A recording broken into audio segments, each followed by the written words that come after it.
to the Exploding Heads Horror Movie Podcast, episode 57. I better be right. You are correct, sir. 57. Thank you. I'm Dave Z. You can hear these guys over here. We got Brandon and we got Chris. Hello, everybody. Chris. Chris. Oh, shit. I totally forgot about the joke. I knew you'd forget. Nice. What's up, Chris? Well, Where did this come from? Go ahead. Why did I don't even know it? Explain Chris. Oh, well, when Jake and Emma were here, before Christian got on, they were asking Stop. These people don't know who Jake and Emma is. That could be, you could be talking about freaking Jake and Elmwood. Yeah. Elmwood, I said. They didn't Elwood, see sorry. the video that's recorded right now. I thought you're still recording the video. Well, for we are, Patreon, hey, donate $1, you'll figure out who these people are. It's my 10-year-old niece and nephew, and they were asking. Okay, sorry. And they were asking, "Where's Chris?" I said, "Chris? Who's Chris? There's no Chris on the show. There's Christian." And they're like, "That's what we mean, Chris." I'm like, all right. I'm like, I guess you guys are close since you call him Chris. We don't even call him Chris. Right, I go Chris. A short form name basis with them. I got a guy at work that calls me out of the blue. He's like, "Hey, Chris," and a coworker that I've known for like 10 years is Chris. And of course, because I give it to everybody and I make fun of everybody, he thinks it's the funniest thing that this guy calls me Chris. So I thought maybe the guy got in contact with you and said, "Hey, next time on the show, call him Chris." Because only like one person in my life has called me Chris, ever.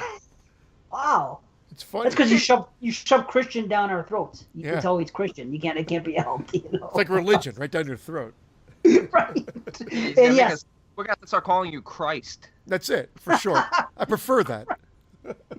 Actually, I confess, me and B went to the circus. To me? And Sorry. no, well, we went to the circus and this guy was washing the elephant's balls, and he told us that he took over the job for Chris. And we said, "Chris," and then he showed you when you were over there sweeping up the shit, and so we didn't want to embarrass you. I got promoted.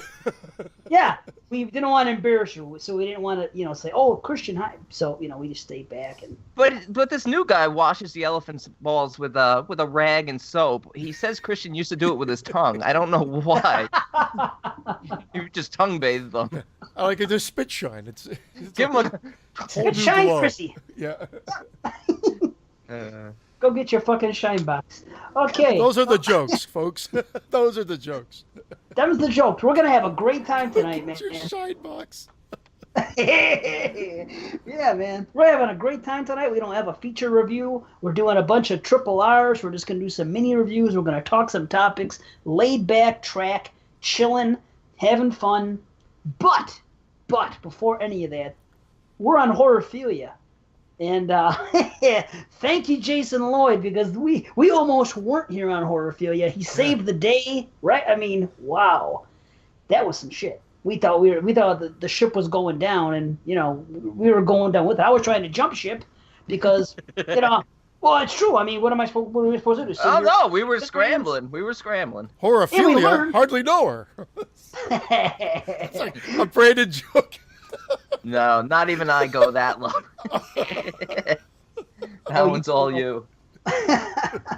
So we're here. Horrorphilia had some problems. There was too much downloading going on because we got shows like us and 22 Shots and everybody else, and download numbers are so high that they wanted to whack Jason with all these extra charges. And long story short, dude came in like Superman, swooped in, got the girl out of the tree, and saved the day, cut the fat, did some things.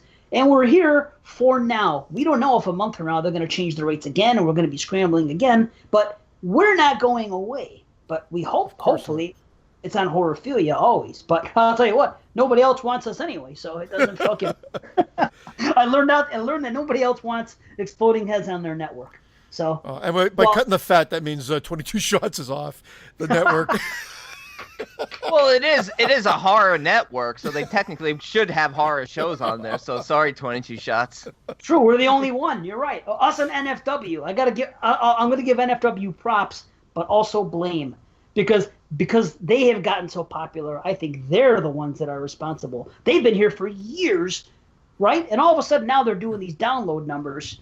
So I blame them. They're the ones that caused the surge. But I'm happy for them for making the top 10. So shout out to Neil and Suzanne and Willis and the whole gang. Jake. Yeah.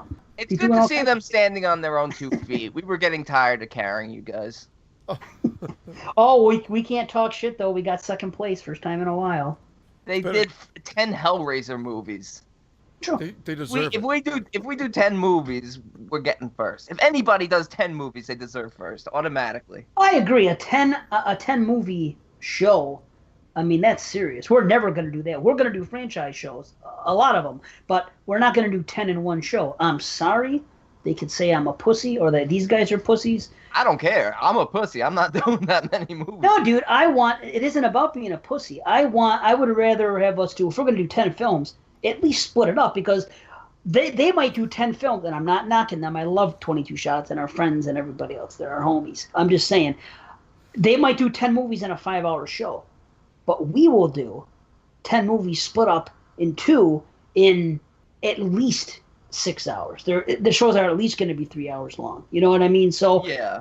And I think people might, and I'm not knocking them again, but I think the idea is that the longer you go, it gets late into the night. You kind of blow off the last couple of reviews. You don't have quite the energy level you had in the beginning, and that's just human nature. I'm not saying them. I'm saying that the possibility is there. So we don't want to do it that way. Hey, we experienced it with the slasher show. You're delirious. Hallucinations by hour 12, whatever the hell hour we were in. That's why you had Night Maniac as your number one. You were hallucinating. I'm telling you, man. I'm not even gonna defend it. I'm kidding. If you haven't rewatched it recently, just go and rewatch it. It's perfect. I can't criticize a single thing about it. I get why other slashers are above it, because nostalgia. They are still great. You know, they might be more of your go-to favorite slashers, but I appreciated this film so much that I was just immediately like, this is my new favorite. That was Maniac Cop 3? Yeah, that was Maniac Cop 3. The hospital film. Yes. Badge of Honor. Cordell's Revenge. Maniac Cop 4. Yeah. Cordell's Revenge. Cordell. Yes. So yeah, we're here. Thank you, Jason. Thank you, loyal listeners of Horrorphilia and fans of the show and listeners. And there's a lot we're going to cover tonight. But I'll tell you, how about that? Yes, we are also on the Legion Network, so we could have just been hosted them if need be, and we would have been saved in that respect. Because I think networks is the place to go. I think there's just advantages to being on the network than just being solo. That's just my opinion. I think these guys agree. I'm just saying. But yes, I'll tell you what. We thought the ship was going down, and we were jumping and trying to get in other places. And what? Phantom Network didn't respond, but that's because they're shutting down. That's downright creepy. They're shutting down. That's where our friends, the Horrorcast, are on. So I emailed them, this and that. I got no response. Nothing. They shut down. Okay, so that's unfortunate. I talked to Modern Horrors, which is another network. They only have 2 shows on it now, but I listened to the shows. I've listened to that network. Talked to them. They politely said no, but good luck, and maybe, whatever. Not knocking anybody. Either way, we got denied. Then I talked to freaking Bloody Disgusting. Can I interject? Can I knock him? Can I knock him? Fuck you guys. Yeah, fuck you. 2 shows. Fuck off with your 2 shows. Modern Horror. Yeah, you're a fucking network. 2 shows. 2 shows. Because they're not putting out 700 new movies a day. Yeah. Fucking Modern Horrors. They're okay. Watch. They got a When Patreon. we get off this recording, Dave's going to find out he got a message from them inviting us until they hear this. Yeah. You're on, but you got to find 2 new hosts. Nice. Oh, shit. So anyway, they politely said no. And then we go on to the next one. Then I was talking to the people at the Bloody Disgusting Network. And I was talking to my friends at the horror show, because one of the hosts on the horror show runs that whole thing for them. And there's like 4 or 5 shows on that network. And I was aware of it. And I've spoken to him before. And I reached out to him. And it's funny because basically I was told that we need to average 5,000 downloads to be on that network. And I think we do pretty good, but very few shows average 5,000 downloads. Funny thing is, I believe that if we were on that network, we would get the 5,000 downloads easy. But that's a lot of downloads. I mean, I know there's shows out there that get them. I know that, but that's a shitload of downloads. Well, I think the secret to getting those types of numbers is, Exposure. Unfortunately, moving from network to network to bring in new listeners. So we've gotten a lot of listeners through Horrorphilia. And obviously, if you went to another big network like Bloody Disgusting, you're only going to grow. but to do those numbers, Oh, come on. it's kind of at this point it's kind of ridiculous. It's so hard. And you know what? I'm not going to say who, but I have a friend who was one of the hosts on one of the shows on that network, and they told me they do not average 5,000 downloads. Maybe they were grandfathered in, what have you, but and at the end of the day, again, one of my favorite sayings, as Dave, as you know, we weighed it, and we just wanted to say once again, when you look at modern horrors with a S at the end, horrors. There's a website. Modern horrors and bloody disgusting. When you weigh it, we still say, "Go fuck yourself, modern horrors." Oh no. Okay, I'm gonna say go fuck yourself to somebody, and none of those people, because yes, I was dismissed, but I was dismissed politely. I know. Yes. We're just being jerks. So yeah, it's okay. We're joking, totally. I even had an idea. I said, hey, why don't you let us put our top 50 slasher show on in one of our year-end shows, because it give us a trial run for a month. That's what I said. That's what I said to a Bloody Disgusting, because I know those shows will get the freaking hits. I know they will. They'll get 5,000. Come on. Anyway, I got no response, so that was the end of that. So anyway, that's unfortunate. There you go. But speaking of no response whatsoever, and I sent them 2 emails 2 different ways, and that was Dread Central. So fuck you, Dread Central. That's who gets a fuck you, not even a response. Come on, dude. I sense 1-star reviews coming. let me ask you something. A serious question with some of these other networks, and I'm not sure what their rules are, but would there be a chance if you ever went to one of these other networks, we'd have to maybe tone down some of the shit we do? Not from what I've heard. I listened to one show on the Bloody Disgusting Network, and it's Who Goes There podcast, and they're foul-mouthed. You know what I mean? We're not ridiculously foul-mouthed, but we sometimes get, a little nasty. Right, sure. And the horror show, they curse. You know what I mean? So modern horrors, they curse. I don't think it's our mouth. I think maybe if you saw... I wasn't even concerned so much about like the cursing so much as like Christian going off on balls for like an hour. I love balls. Who doesn't? Especially smooth ones. That's why Jody was his favorite character from Phantasm. Because he was into a ball. Because he was a real ball. That and bleached assholes, and I'm a happy guy. Oh, indeed. Bleached balls. Bleached assholes and polished Sometimes balls. that happens too. If you're using powdered bleach, and you get 2-tone balls, the whole 9 yards. That's it. 2-tone balls. Like a vault. Actually, hey, you guys brought it up. I did. B. This is off topic, but what is gavolta fish? Gefilte fish. Yeah, gefilte. Gefilte fish. I've never had. I don't want it. My aunt makes a chicken substitute. She calls it chicken fish. There's no fish in it. It looks like a gefilte fish, but it's made with chicken and it's phenomenal. This is our new recipe segment. Yeah. Yeah, we're like, what do you call it? We're like the horror mafia. Sure. Yeah.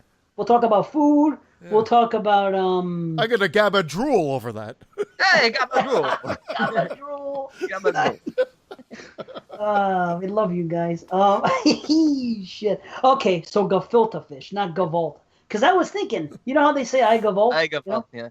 I thought that was the same thing as the fish. I'm like, how does that make any sense? But every time it comes out, like I gavolt, I gotta eat this gefilte fish. Oh shit up, fucking shit on me. Oh, vey. Madonna me. Okay, so we're here. We're back. Horrorphilia is rocking. We're happy. We're on a network. And shout out to Legion 2. We're okay, but shit was crazy there. And we're here. That's the way it goes, So that's that. You know what? Should I talk about that? No. I'll hold off on that. I'm sorry. I don't even know what you're talking about. He's having a whole conversation with himself. I was doing it. Well, because I was thinking about those other shows and what they're rated on iTunes. I was going to get into that whole iTunes conversation with the ratings, because some of the shows I talked about, they're in triples. They got 100 plus. And we said something on the last show. We said that we're at 90 or something like that. We would love to reach that century mark, because I believe, now I could be wrong, but I believe the algorithms on iTunes that when you get in triple digits, somehow will be featured more prominently somehow. I'll run the numbers later. But please do. Please run them. I put a post there yesterday saying, because it got up to 92 or something, or whatever it was, and I said, maybe, recording tomorrow night, maybe some more will come in. So a few people listened on the last show. They gave us some ratings. And then I put the post in on the Facebook group page. Join the group page, by the way. The slasher tournament's going on. More on that in a minute. And check it out. I'm gonna give us a live update here and see exactly where we are on iTunes, because and this is American iTunes. America. This is American. Yeah. Thanks, James, but we don't want your third world reviews. I'm just kidding, James. You're awesome. We're tier 1 in Finland. Wait, is James isn't in Finland, is he? Yeah, you said he. Oh, James is Finland also? Yeah. Yeah. I think we got half the country listening. There's at least 3 of them. We're very big in Finland. And Australia, yeah, man. We got some peeps. So anyway, check it out. Here's the announcement, guys. Down under and up over. What'd you say? Down under and up over. Oh, the jokes are horrible. Pretty bad. That was a Brandon joke. I apologize profusely. I did not write any of these jokes for him. I wanted to be known. He passed it over to me. All right, check it out. Do you guys want to hear this number? No, Christian just wants to keep ramming over you. What was it? Bowling over you? I don't know what the hell's going on. What's the number? What's the magic number? I'm going to say 97. Very close. 98. 98 at the time of recording. So thank you. Nice. Yeah. Awesome. Almost there. Yo. What movie? Check it out. Almost there. Star Wars New Hope. You got it. Of course I got it. Way to go, Brandon. There's 4 digits in line. Fucking nerds. 4 digits. I fucked it up. I got you. Nice. 4 letters of my name, Rod. Oh, God. What movie? Hello. Bunch of nerds here. Nerds. Okay. What movie?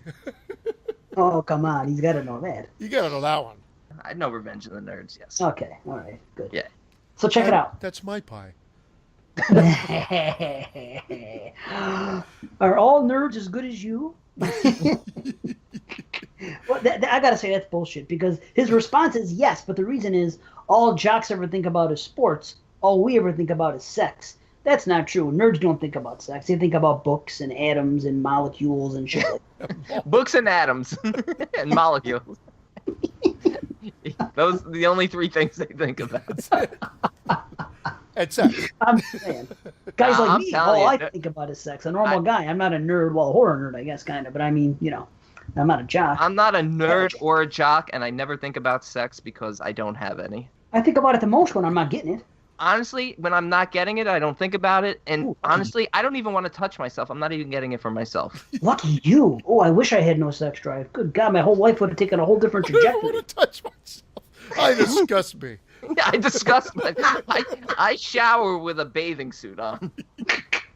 Are you one of those kids that in gym class went in the pool and kept your shirt on? We didn't have a pool, but honestly, I would have kept my shirt on. You're one of those types? That's okay. Yeah, I would have. Back in the day, absolutely. Even today, I'm still kind of self-conscious. I don't know why. Who gives a shit, right? Yeah, fuck. Everyone's a fat fucking around here. Everybody's a fat. You know what I mean? I've lost 40 pounds. I still feel fat. So I wouldn't want to. That's the thing. That's the thing. When you're a little bit overweight, doesn't matter. If you lose it and you look good, you still just feel like shit. You always feel like the shittiest you've ever looked. This is our motivational segment, folks. This is our Tony Robbins "Go Kill Yourself" segment. When you feel a bit down, just jump right through the fucking window. Gordon yourself out the window, folks. And please give us 2 more ratings on iTunes for that. Before you do it. Cheerio! We really need to make a glossary of terms we've created, because Gordoning yourself is a classic, and that is us. That is us. I've never heard that before we did that. Okay. We need a listener to go back and to make a glossary for us and to tell us all the movies that made our Hall of Fame. And if you do that, we will reward you. Yes, and our Hall of Shame. But there's like 1 movie in it or 2. So I know there's Sleepaway Camp Survivor is in there. Right, yeah. I think that's it. Maybe 1 more. I don't know. Yeah. I'm trying on my letterbox, but I couldn't remember them all, so that's why. No, that's all right. If somebody legitimately wants to help us out with that, reach out to us. I will reward you Let's with my mouth. Oh, black tulip. Oh. Marco, that's got your name all over it. Yeah, Marco's already done. Yeah. Nice. Awesome. And once we hit 100 on the US thing, where where it actually says 100 ratings, big giveaway then. Big giveaway for everybody in all countries. So anyone that's left a written. So boom, there you go. Yeah, now, even Slovenia. What's that? Anywhere, wherever it is, we're gonna dig deep into our pockets, make it hurt, and send them something. I just want to say one thing real quick, because I know I've done a couple of giveaways and people haven't responded. If anybody knows who the people are who have won, if any situations come up where they just for some reason haven't been able to get in touch, let me know, because I still have the prizes. I'm still willing, of course, to honor that. So I just hate doing all these giveaways and nobody's claiming stuff. So I'm glad they haven't responded. That when we get to 100, it really will be a big giveaway, and they're going to get everything. The longer people go without claiming, it goes on to the next one. It's like a lost and found. Yeah, That's it. It's going to be you got till the big one. Yeah, man, because it's going to be a big one when it happens. I'll tell you that. So check it out. There are so few horror movie podcasts that are in triple digits that I have them written down here. But see. What? Shoot us the numbers and the info. Okay. I'm shooting it all. Of course, you have the mainstream ones that do interviews and shit like that. Shockwaves has 386. The fucking movie crypt, Joe Lynch and Adam Green, who are always crying about how they make 6 G's on their Patreon, but they only get like 100 apiece out of there somehow. Whatever. It's true. I've heard them say that. But anyway. Is that true that they only? What does that mean? They only get 100 out of it? If they get shit. That's what they say, because they have a studio and the upkeep for the studio or some shit. I don't fucking know, but even if they're making 6 G's and it's keeping their studio going without them having to dig into their pockets, that's pretty damn good. Adam Green's a shiesty motherfucker. I'll tell you right now. You know what? I can't say anything bad. But he signs free at conventions. He doesn't charge at conventions. That's cool. He doesn't? No, he's free. I'll give him props, but I do think him and Lloyd Kaufman. I know about Lloyd Kaufman, but I do think that this thing is a work with Adam Green. He's been talking about piracy for years. He was on a Skeleton Crew interview 3 years ago. Motherfucking piracy, which is fine. Of course, you're not going to wave a flag for piracy. But I'm saying he goes above and beyond to talk about it. He never stops talking about it. And then it just so happens that somebody supposedly tagged him on a Twitter. The Victor Crowley. The Victor Crowley. It just so happens that someone did that to him. That thing's a fucking work. That was a setup. It's just more shit for him to come out against piracy. I'm fine with going against piracy. But the dude...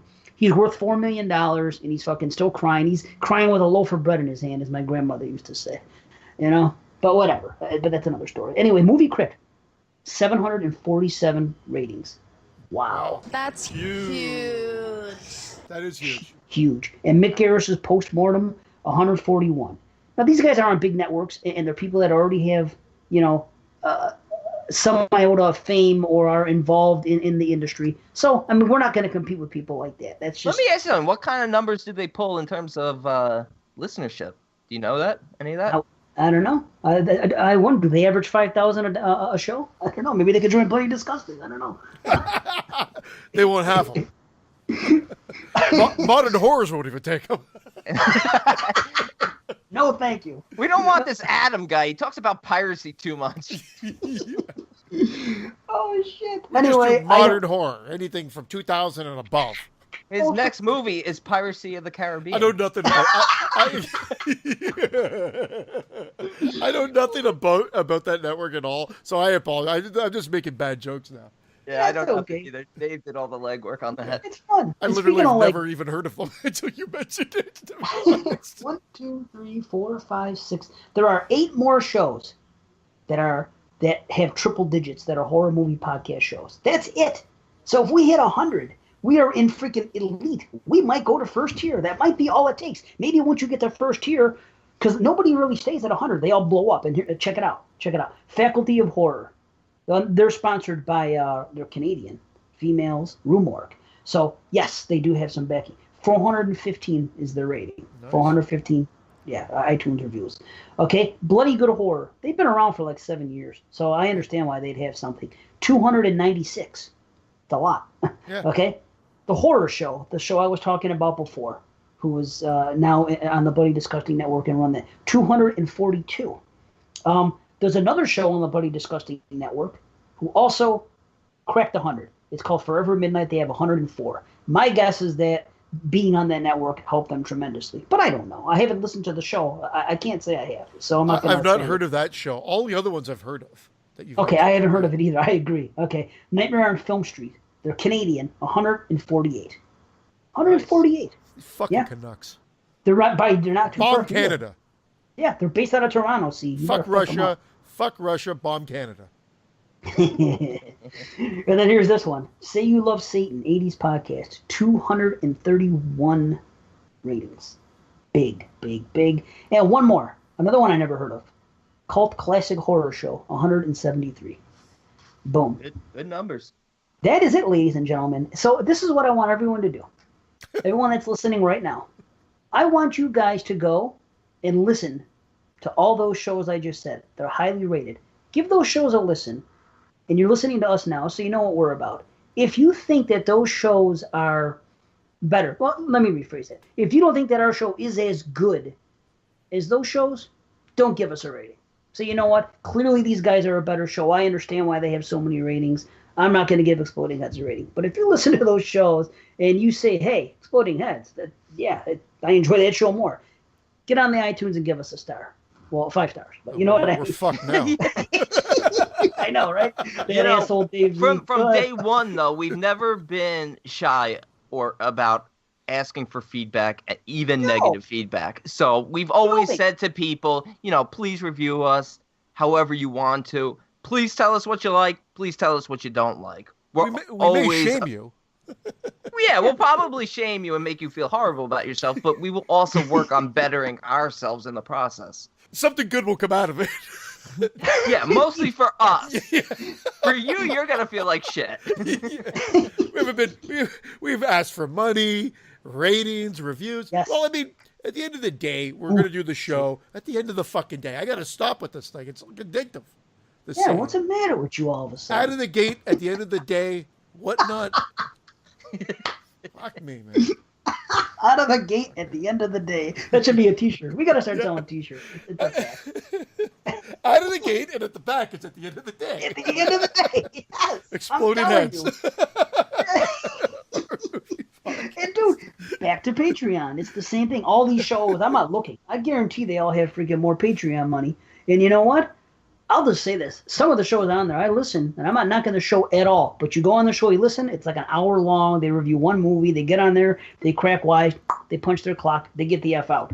That's all I'm saying. We put in a lot of work on this damn show, and we want to get some money on Patreon so we can do shit. We want to make a movie. We want to be able to have the three of us go to New Jersey every 2 months because they're constantly having fucking conventions there, and have convention shows there, and do some things. You know what I mean? And grow it. So we're not just going to... Not only do we want to do those things, we are going to do those things regardless. But all the support, Patreon, reviews, even just increasing listenership, all that helps. So thank you for everyone who's supporting and support more. At the end of the day, thanks.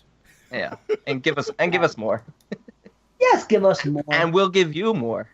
Yes, we will. That goes without saying. Yes, and we'll give you more shows, better shows. Well, I don't know, better. Well, we'll try. We'll try to make them better.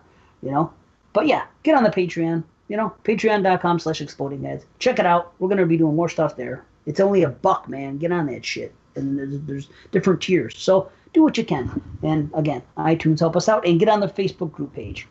Speaking of the group page, there is some cool stuff going on, as I mentioned before. One of them has been the Slasher Tournament, which started off with 64 slashers, March Madness style.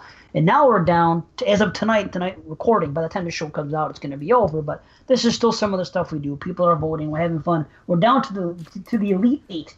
Not a whole lot of surprises there, but it's still fun. The last 8 are Halloween, Friday the 13th Part 2, A Nightmare on Elm Street, Friday the 13th The Final Chapter, the original Friday the 13th, My Buddy Valentine, Scream, and A Nightmare on Elm Street 3 Dream Warriors. Those are the final 8 that's left. Should be interesting. It's been a lot of fun. There's been a lot of conversation. People are voting. People are crying. It's been it's been a lot of fun. Black So Christmas, thanks, everyone. boo-hoo. I love Black Christmas, man, but they're gonna lose. That's what it's gonna happen. Only one winner. Right, only one winner. Yeah, so It's see what amazing how mad everybody. Not even. I don't want to say they're getting mad because this is what we do. We have the group page so people can express their opinions and have fun and debate with each other. But some people I think get a little too worked up. They'll start saying, "Oh, well, this movie doesn't deserve to win. This one's the better film." That happened. I noticed that happened with Psycho 2.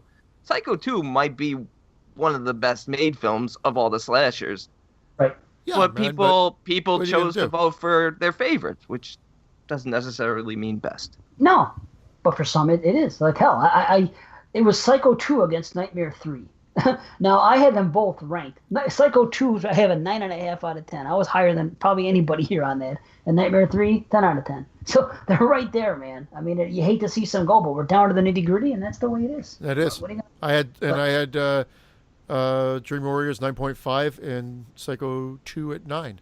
Both great ratings, great films. That's just the way it was. So that's what we do. I do want to say one thing. So my oldest daughter, Allie, who is not really into horror at all, she's not the one that comes out to see the horror movies with me or whatever, has been watching me play the Friday the 13th game, which since I played it with Vince on TJF 13, I just took 2 minutes to actually fuck around with the menus a little bit. And I'm like, oh, that's how you get different Jasons. Oh, that's how you get different counselors. I wouldn't say it's very simple. They should lay it out a little bit more, like easier navigation within the menus. But anyway, I won't get into the whole game thing, but the whole point is my daughter's been watching me play the game, and she was like kind of intrigued by it. So I'm like, hey, you're 14. There's still some stuff that you might not really want to watch, but would you be interested in watching the series with me? She's like, absolutely. So last night we put on Friday the 13th, the original, and we watched it. She watched it for the first time. And like I said, I was a little concerned that they would say it was dated and maybe not that scary. And her exact things were, I liked it. It wasn't that scary. I was expecting way more jump scares. But she says I did that whole ending with the mom being the killer and Jason popping out of the lake. Oh, spoiler alert. Fuck. How dare you? I haven't Take a seen drink. it yet. Scared the shit out of her. And actually still, the old magic was still there. She jumped out of her chair with Jason popping out of the lake. It was fantastic. And I loved Still every scares moment of it. me. I love Scares it. me every time. She great. she That is enjoyed it. awesome. And she said she found it just a little slow, and she found it a little slow, or I think a lot of people find the first one slow. And that's where Bill is lighting up those damn lanterns for like in real time before he goes out to the generator. It's right before the final reel, right before all action hits. There's about a 5-minute chunk there that just could have been trimmed down a little bit. And then he goes out, she wakes up from a nightmare or something like that, and then makes coffee for herself and everything else. It's just that little segment that kind of slows the movie down because it's been pretty fast-paced up to that point, that you have that, but then it kicks into full gear for the final part. It brought a smile to my face. This is my non-horror loving daughter watching Friday the 13th with me. And we're going to watch part 2 this week at some point. Awesome, man. Awesome. Looking forward to hearing more of what she has to say. I'll give the quick updates every show. Well, I'll tell you what. When she watches part 2, she's going to get the good jump scares. I think she'll like it more. Yeah, good shit. Jason coming through the window is, I think it actually does it does top him popping out of the lake. How about Muffin coming through the front door? Yeah, are you talking about that scene with Muffin? Or are you talking about the old early muffin fakeroo. Well, check it out. the lick my muffin ending. The lick my muffin ending. The lick my muffin. Dude, believe it or not, the other one makes more people jump when his hand comes through. When she's at the doorknob and she's pulling back and he breaks. That is actually, I think, a more regarded jump scare. I think it's great. But anyway. This is why I'm worried about doing the franchise with you two. Because I'm afraid this is what's going to happen. You two are going to start talking and nerding out, and I'm going to be here and be like, may I talk, please? And we're going to say, no. And no, shut your mouth and let the experts talk. And this we're is gonna not take part our, 7. Named after this. We're gonna take our sweet time with it. It's fine. We're gonna do that one probably in 3 episodes. So what? We're gonna talk. We're gonna have fun. We're all gonna have our say. It's gonna be more epic. episodes. Hey, is this a segue? Sorry, Yeah, Brandon. do it. See, I bowled over you again. Because he gets There's excited. a reason why. There's a reason why I am excited. I don't like coffee, but I'm excited because Brandon, you kind of segued in, and this is the only reason I do it. It's out of love. Are we going to let the cat out of the bag of what That's what we're here. what Yeah. 2018 is going to be?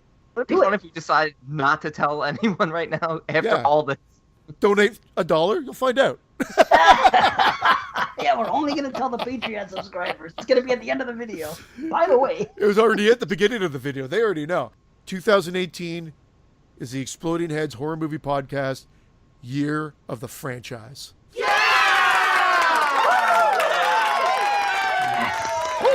We're doing it. We're going You to talk just about rolled the perfect McDonald's. 300. We're going to talk about Burger King. Any other franchises you guys want to talk about? Tim Hortons. For the Canadians.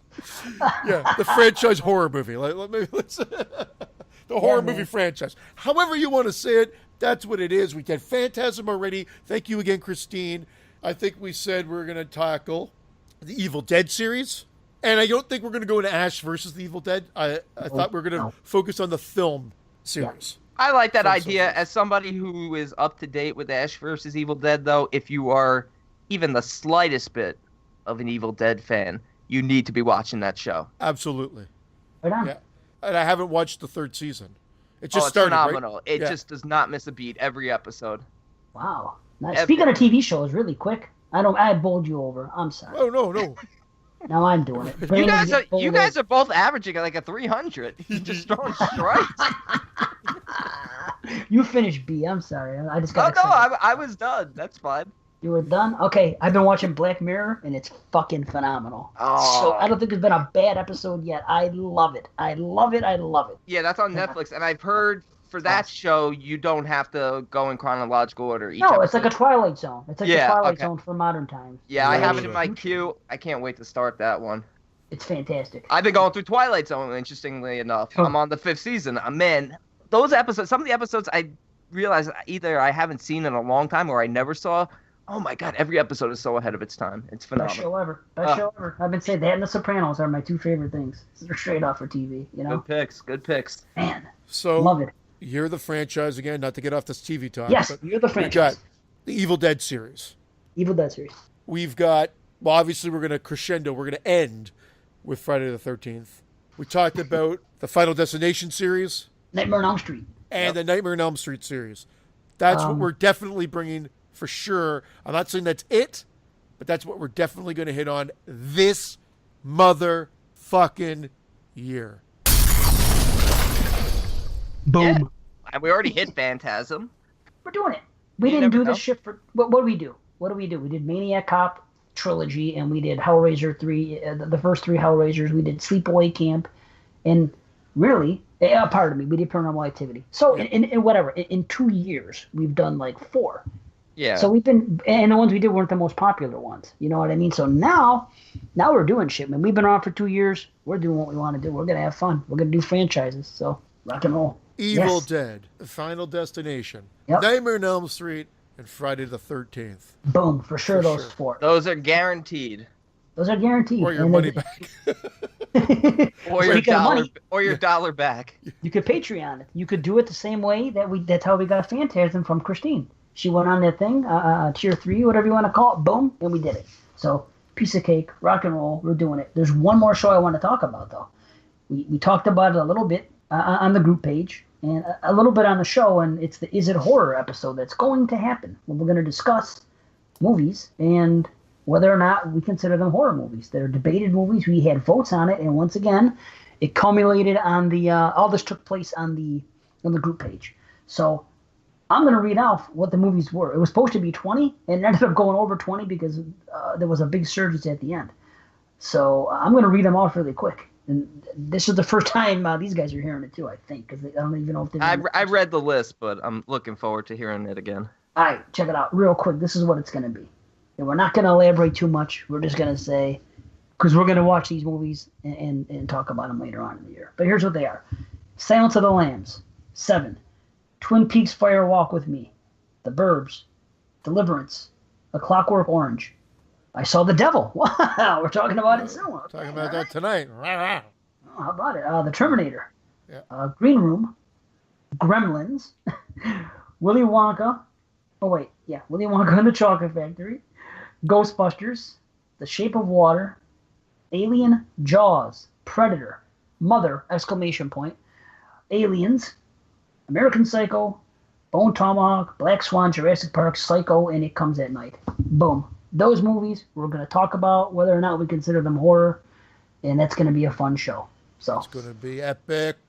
Only one on the list I haven't seen before. Really? More than that? Shape of Water. Haven't seen it yet. Oh, I just saw it. It happened to be, and I feel horrible about saying this, but I couldn't give it up. It was on the plane. So I saw it last week, and I watched it, and it is phenomenal. Nice. That's good. I'm glad to hear that. But is it a horror movie?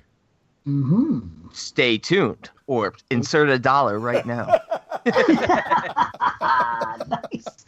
And it's going to be a group page phenomenon. Once a week, I'm going to put a new one out there. Just like Shape of Water, horror or not, explain. This way, I figure if we do it that way, we can use some of those arguments to help make our own decisions and use them on the show. And because it does take a lot of thinking, I think, with some of these films. We gotta. I mean, we said we were taking it easy this year after the year of the slasher, but we still got a lot of work to do with these franchises and now these 23 movies. Yep, it's not so bad though. It's even if it's I like 95% of the movies you just named off. So right on. And speaking of daughters, something happened yesterday. I was on Amazon on Prime with my daughter trying to watch something, and Frankie Z looks up and she sees it and she goes, "Wait a minute!" She goes, "There's a prom night too?" I said, "Yes." As a matter of fact, there's a prom night 2, 3, and 4. And she's like, "What?" I said, "Yes." I said, "Well, she likes the original prom night." I said, "Yes, but they're not at all like the original." I said, "It's a whole different thing. They get a little comedy in there and this and she goes, "Oh," she goes, "Don't tell me it turns into Nightmare on Elm Street series." Part 2 for sure. No, part 3. Part 3 is the Nightmare on Elm Street one. No, she's fine with 1, 2, and 3, and she's just like me. When 4 comes, it's like she said, it's too much fucking. What does she say? Random things, and this is supposed to be horror, not guys making jokes the whole movie. And these are her words. I promise I did not push any of this on her. I sat down and watched them with her. That's what she said. So Christian's pushing part 4 right now. Prom Night 4. Tell her to watch Prom Night 4. I think it might be a little. That one is the comedy's gone. I'm just worried that there's. The quality is gone. Oh, for fuck you. Might be a little boring for her. I don't know. Oh, it's boring for everyone. I don't think it's boring, see. Don't get me wrong, but I'm saying for her it might be a little too much downtime. Coma-inducing. Oh, here we go. Part 3 is way too much comedy. Part 2 is... Part 3 is a lot of comedy. You know what I mean? Like, there it is. It's the same thing. Part 2 is like Nightmare 3, and Part 3 is like Nightmare 4. That's the difference. There's a little bit of humor in there, and then it just... But we'll talk about that when we get to the Nightmare on Elm Street franchise show. I won't get into that now. But it's funny that she said that she saw that. She saw Prom Night. She goes, and that was her response. I was so proud of her. She's like, "Oh, no." She goes, "Don't tell me he turns into the Nightmare on Elm Street series." This is an 11-year-old girl. He's so proud that his daughter is already as miserable as he is. It's not misery. She's a true blue horror fan. Like, oh, God, this crap. I ain't got time for this crap. I'm 11. Got things to do. Straight horror only. Pop and I Saw the Devil. How is that? Because we're going to talk about it later, but I just want to say, how the fuck is that on Is This Horror? Remember when we did that thing? We did the top 20 movies of the millennium, and I had like 4 or 5. I think we all did. We all had honorable mentions. Even though I Saw the Devil rated higher than other movies on the list, I said I don't know if it's a horror movie, so that's how I eliminated it from my list and gave it an honorable mention. I Saw the Devil. So I said it even back then when we did that show that it might not really be horror. So I'm not the only one who thought that. But to be honest, I think we might have fucked up. We did. No, we did fuck up because what ended up happening is I saw what my rating was initially. No, I'm saying it should have been on my list of the millennium. I fucked up. It wasn't on my list, and it would be now. It would definitely be now. I had only watched it once. I gave it a good rating, a very good rating, but I didn't give it the rating that I have for the movie now. Second view, homie. Second and third view. Look at his face. He's like... And it's a straight up, you can't get any, like... It's hard. Maybe, it's a horror movie through and through based on the characters. Now that's hard. Within the movie. Are we getting into it, or are we going to do something else first? Well, I'm going to blow my... No, wait. No, you had stuff to do. We'll get back to it. I could do stuff to do after the triple R's. I don't care. They're not going anywhere. It's a little list of shit here, you know. I will say this. I have to say this before we do this, because before we get into the triple R's, the head rating breakdown. We're doing head ratings a lot now, right? Because for 2018 films especially, because it was C's idea, actually pretty smart. Because when we get to the end of the year, it'll have a little more mystery as to what's going to actually make our top 10 or top 18 or whatever it is, you know. So we've been doing head ratings, as you guys have probably noticed if you've been listening right along. So we actually made a chart as to what is what. So this is going to give you a better idea as to what this is. So check it out. This is it. Head rating breakdown. If we would rate a movie 8.5 to 10, out of 10, of course, that's a full head explosion. So if it's a full head explosion, it's an 8.5 or better. Okay? Half head explosion is a 7 to an 8.25. Yes, we do quarter ratings now. Yeah, we're quartering. Yep. Mild rumbling with eyes, ears, and nose bleeding is we're never gonna get it right. It'll be the ENT. Yeah, and he's reading. Right, I know, right? I just wrote down mild rumbling. So anyway, it's a 5.5 to a 6.75. Right below that is body convulsions, and that is 4 to 5.25, and then the dreaded imploded head, 3.75 and below. That's what it is. Now you guys have a little bit better of an idea as to what we're saying, when we're saying. And it allows us that flexibility to say half head explosion, and you don't know if we're coming in at 7 or 8.25, or if we might bump up to a full head explosion later on. Yeah, man. Or if you don't give a fuck. Yeah, but for those that do. For us. Yeah, or for us. It still confuses us, let's be honest. So I'm sure you guys are confused, but it still confuses me. I have to check the chart out. Where am I? I'll get used to it. Oh, speaking of that, fucked up shit. Did you know? Well, actually, I don't know if you know. I listened the other day. JP once again on 22 Shots called it the Le Mans configuration. It was on the Jim K message, which we're going to get to after the triple R's because we have an email from Jim K, and he did it to us, and he did it to 22 Shots. So, again, he called it the Le Mans. I was like, how the fuck? That's amazing. How do you figure out this motherfucking puzzle? Well, he doesn't know we're making fun of him because he's far behind. He's trying to catch up, but he's like 15 episodes behind. I know he is. I know. He's coming back slowly. He's too busy listening to freaking Crybaby Joe Green or whatever that was his name is. Joe Green. Adam Green. Green. Joe Green? Joe Green. Joe Lynch. Adam Green. Yes, Joe Green. I call him Mean Joe Green. Oh, shit. Oh, man. Okay. Maybe we should take a break and come back and officially do triple R's.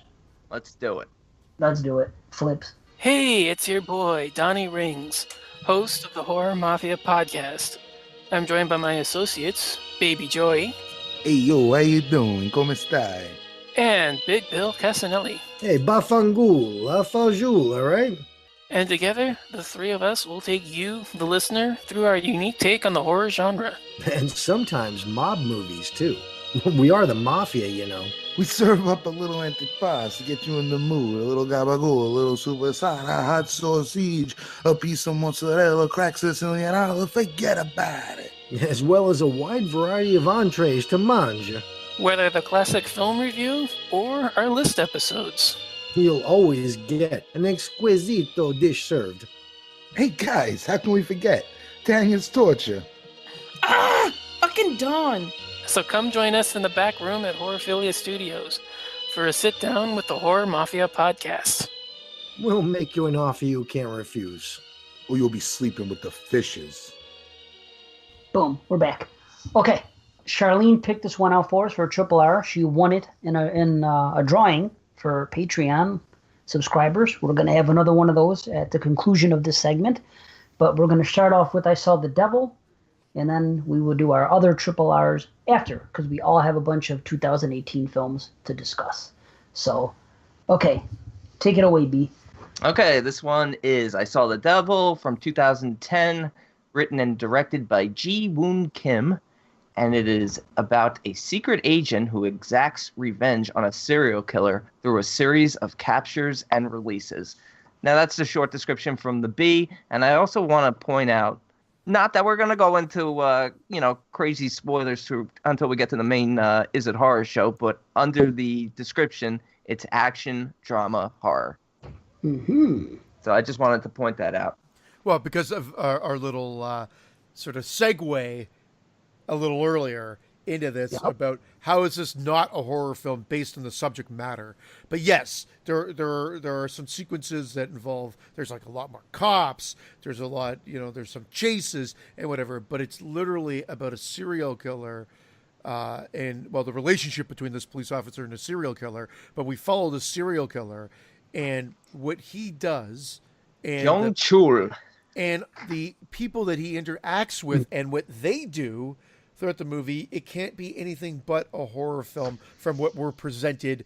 I have to put it, if I'm butchering names, I apologize, but Min Sik Choi, amazing, who played Kung Chul, I'm not even sure if I'm saying that right, but our villain here, I put this performance as probably one of the most menacing villains I've ever seen in a film, period. I put it on par with almost like Anton Sugar in No Country for Old Men.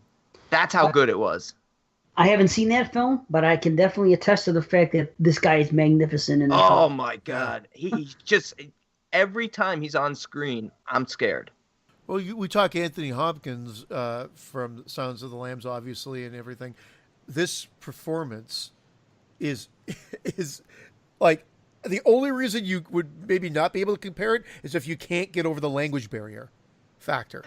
But from the facial expressions and from the actual acts, he's even more horrific than anything we see in Silence of the Lambs or anything that Hannibal Lecter does in that series. Well, I would agree with that because at least Hannibal Lecter, especially with Clarice, has moments of compassion. And this performance is just evil on all levels. Yes, it is. And devoid of anything remotely human.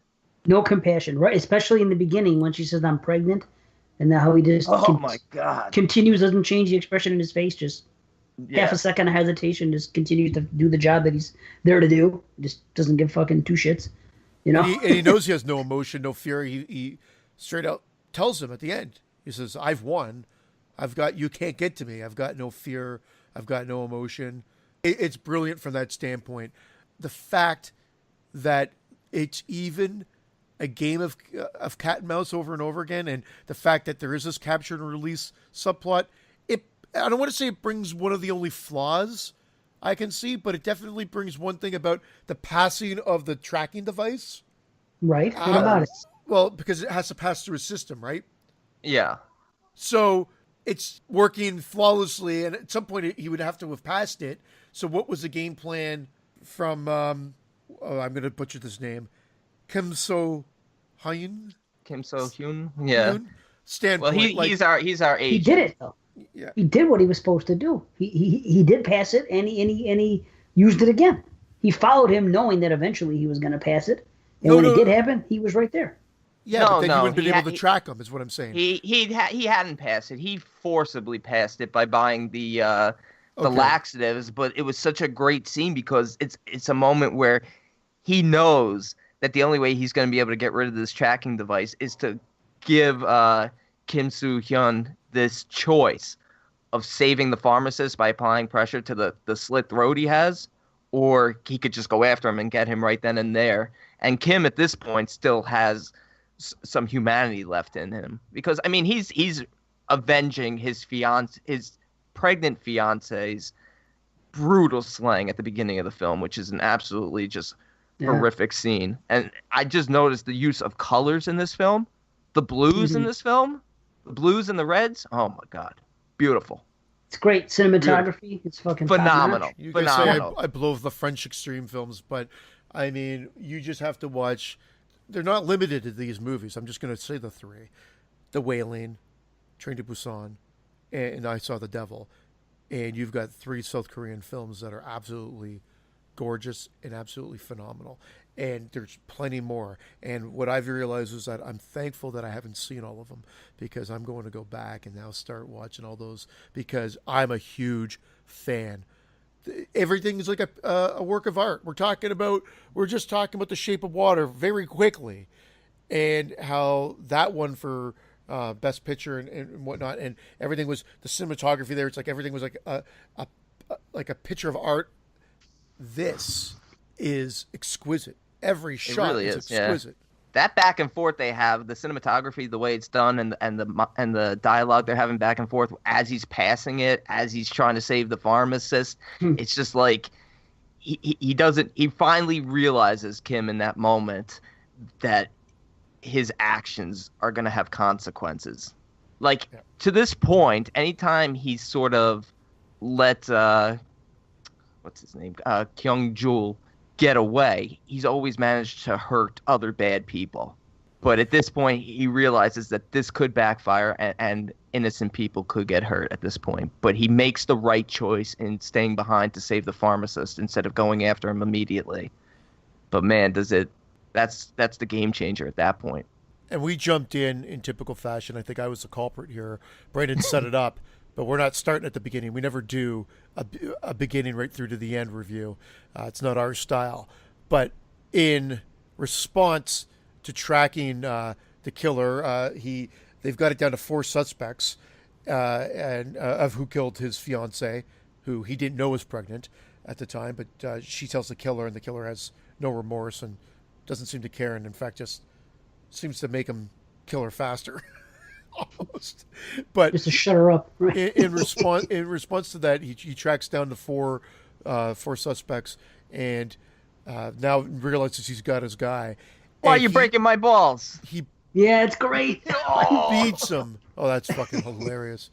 He brutal. beats him with an inch of his life, but spares him so that he can recover, so that he can keep doing it over and over and over again, which brings some absolute brutality that we have not seen in a lot of films.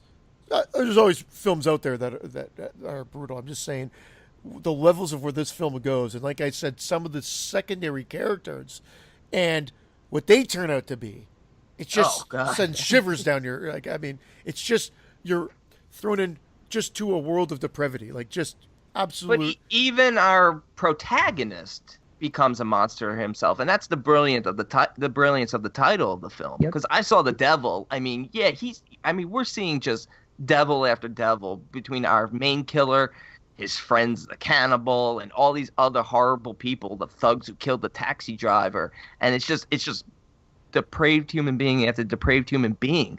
But the devil himself is really Kim. It's really Kim by making this choice of seeking revenge in this way. And he was aided by his father-in-law, the chief of police. To a point, yeah. Sure, so that's why. In some way, they were the biggest devils of them all, and they cost a lot of people their lives in the end. I never thought about that. Yeah. I thought that there is, a ton of devils in this area, and apparently Korea's loaded with them because they're all over the place, and 2 in the same vicinity, serial killers.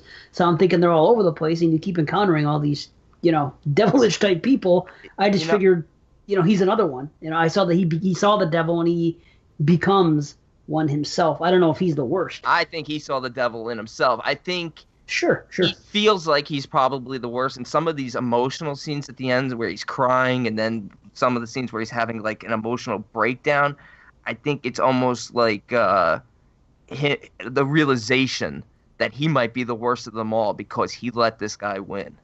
Well, and not only by exacting this style or type of revenge, causes more pain on his loved ones as well. Yeah. Which is even more depressing and heartbreaking because you don't see the movie going this way. But by keeping him alive to keep repeating this process, the killer ends up killing both his father-in-law or father-in-law to be and his sister-in-law, who seems to have a crush on him. Yeah, she does. They never really get into that much, but she warns him a lot. The father-in-law technically wasn't dead at the end. Yeah. He was probably gonna die though. He was beaten pretty severely. But I think the whole idea is that you can kind of see it if you go back and watch it a second time, that he's kind of lost it from the beginning, because even when he saves like the schoolgirl who's being raped, or he saves the nurse who's also being raped, because Min-Sik Choi likes to rape people in this movie. Yeah. He doesn't really care about the fact that he saved them. It's more about him just exacting this torture, and then he uses even the nurse to stitch him up to send him on his way again. Right. He doesn't care. He looks at them. He's, I mean, it's a good thing that he got there in time, but he's putting them in jeopardy by playing this game from the very beginning. Well, yeah, he wants revenge. That's all there is to revenge in itself is a devilish thing. If you think about it. I mean, dig 2 graves, the movie from last year. I mean, dig 2 graves. That's the thing. But in this case, dig many graves, because look at what happens. But see, I mean, you can probably talk more about this because you're the cinematography person. But the scene in the cab, scene in the cab. Fucking. Oh, it's great. It's fantastic. Is that not one of the best shot scenes you've ever seen? The first time I saw it, I'm like, I mean, that's the scene stealer. That's the Brian De Palma-esque, if you will, scene. Because that's what it reminded me of out of the gate. Something Brian De Palma would do. 360. Like, that's got to be...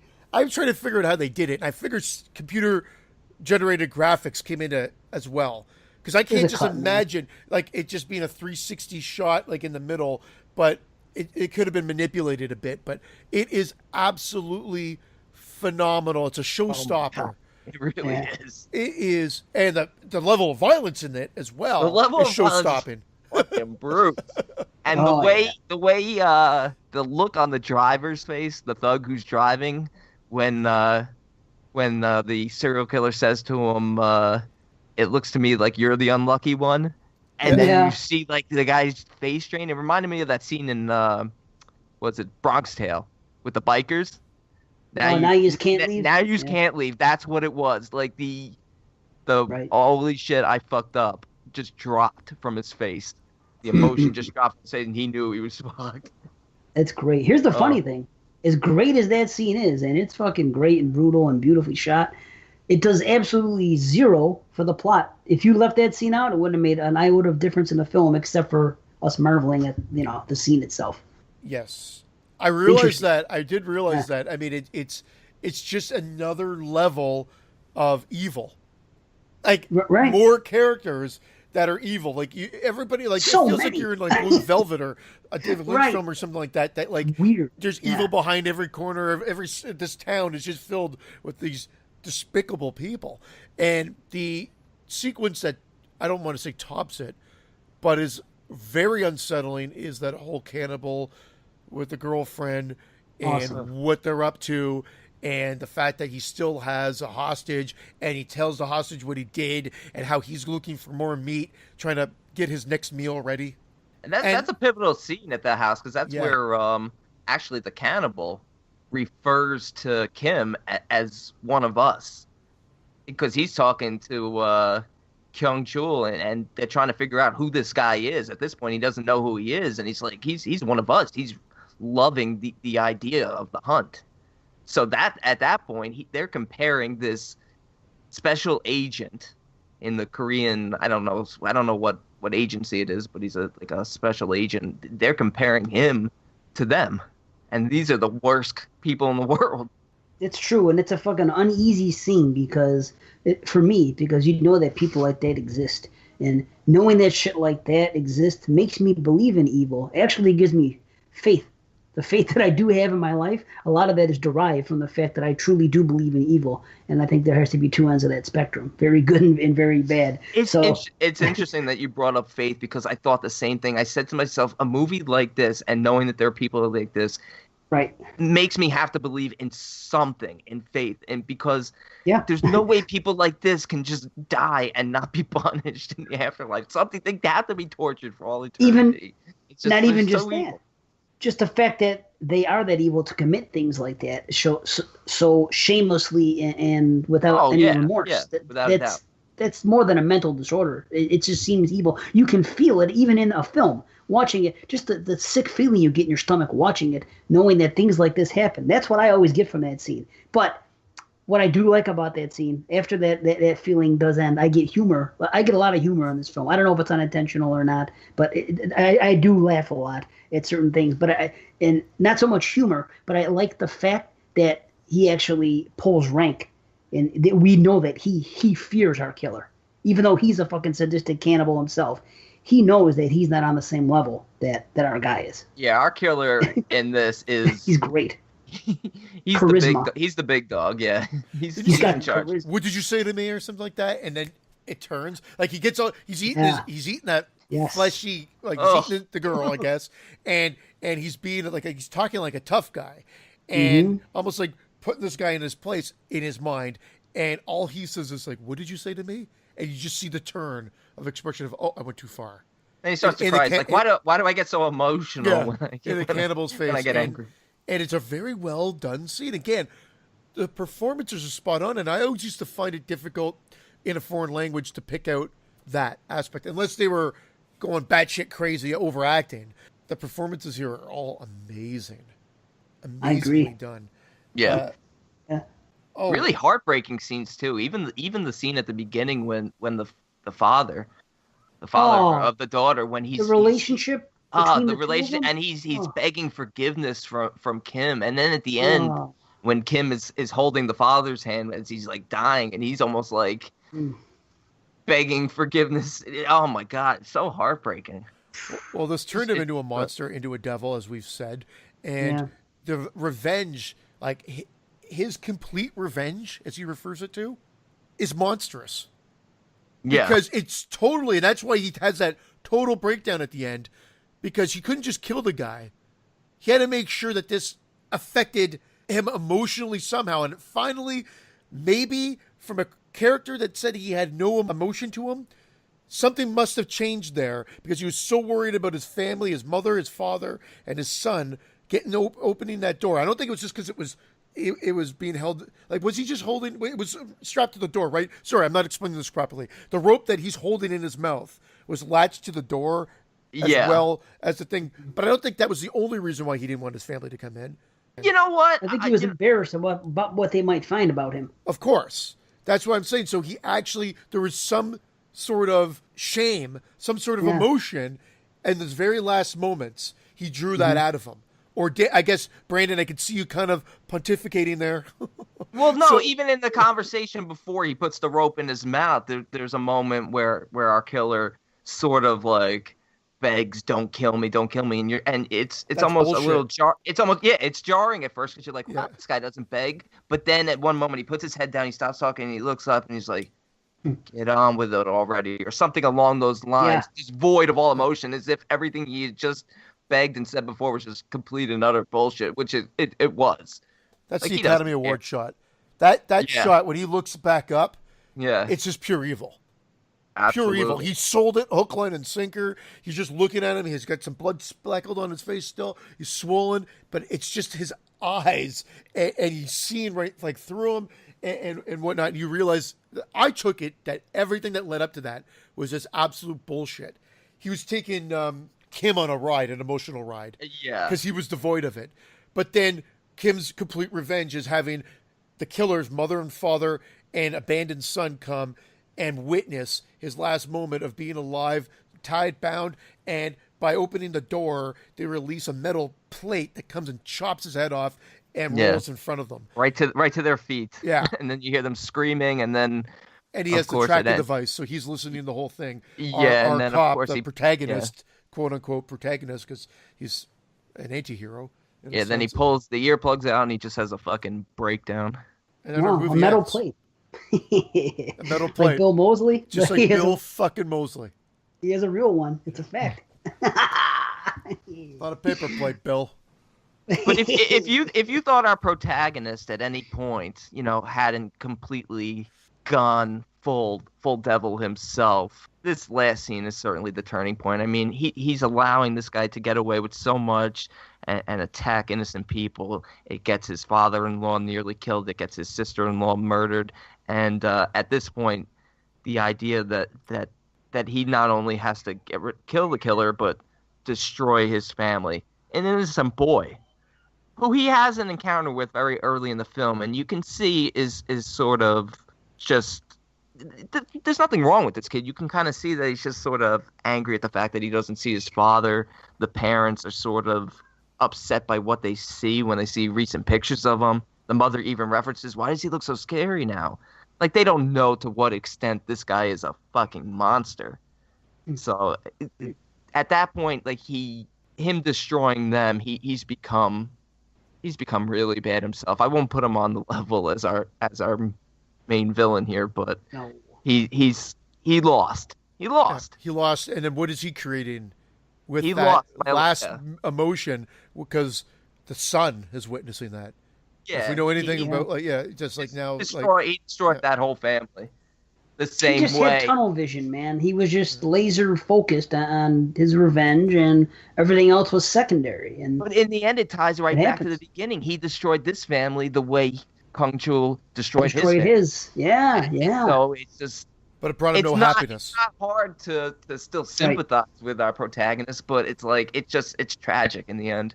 Yeah, I still feel bad for him because how upset he was at losing his wife and the guilt that he had. He was, I wasn't there for you when you needed me, as usual, he said, or whatever. And it just, I felt bad for him right off the bat. So he was sympathetic, and then I was getting off on what he was doing because that's something I would do. I would freaking beat someone to an inch of their life and then let them go and then do it again. Absolutely. And revel in it. You know I think what that I mean? last As bad as that shot, sounds. though. I think that last shot, though, with him crying and laughing, just shows that I don't think he feels any sense of relief any better about it.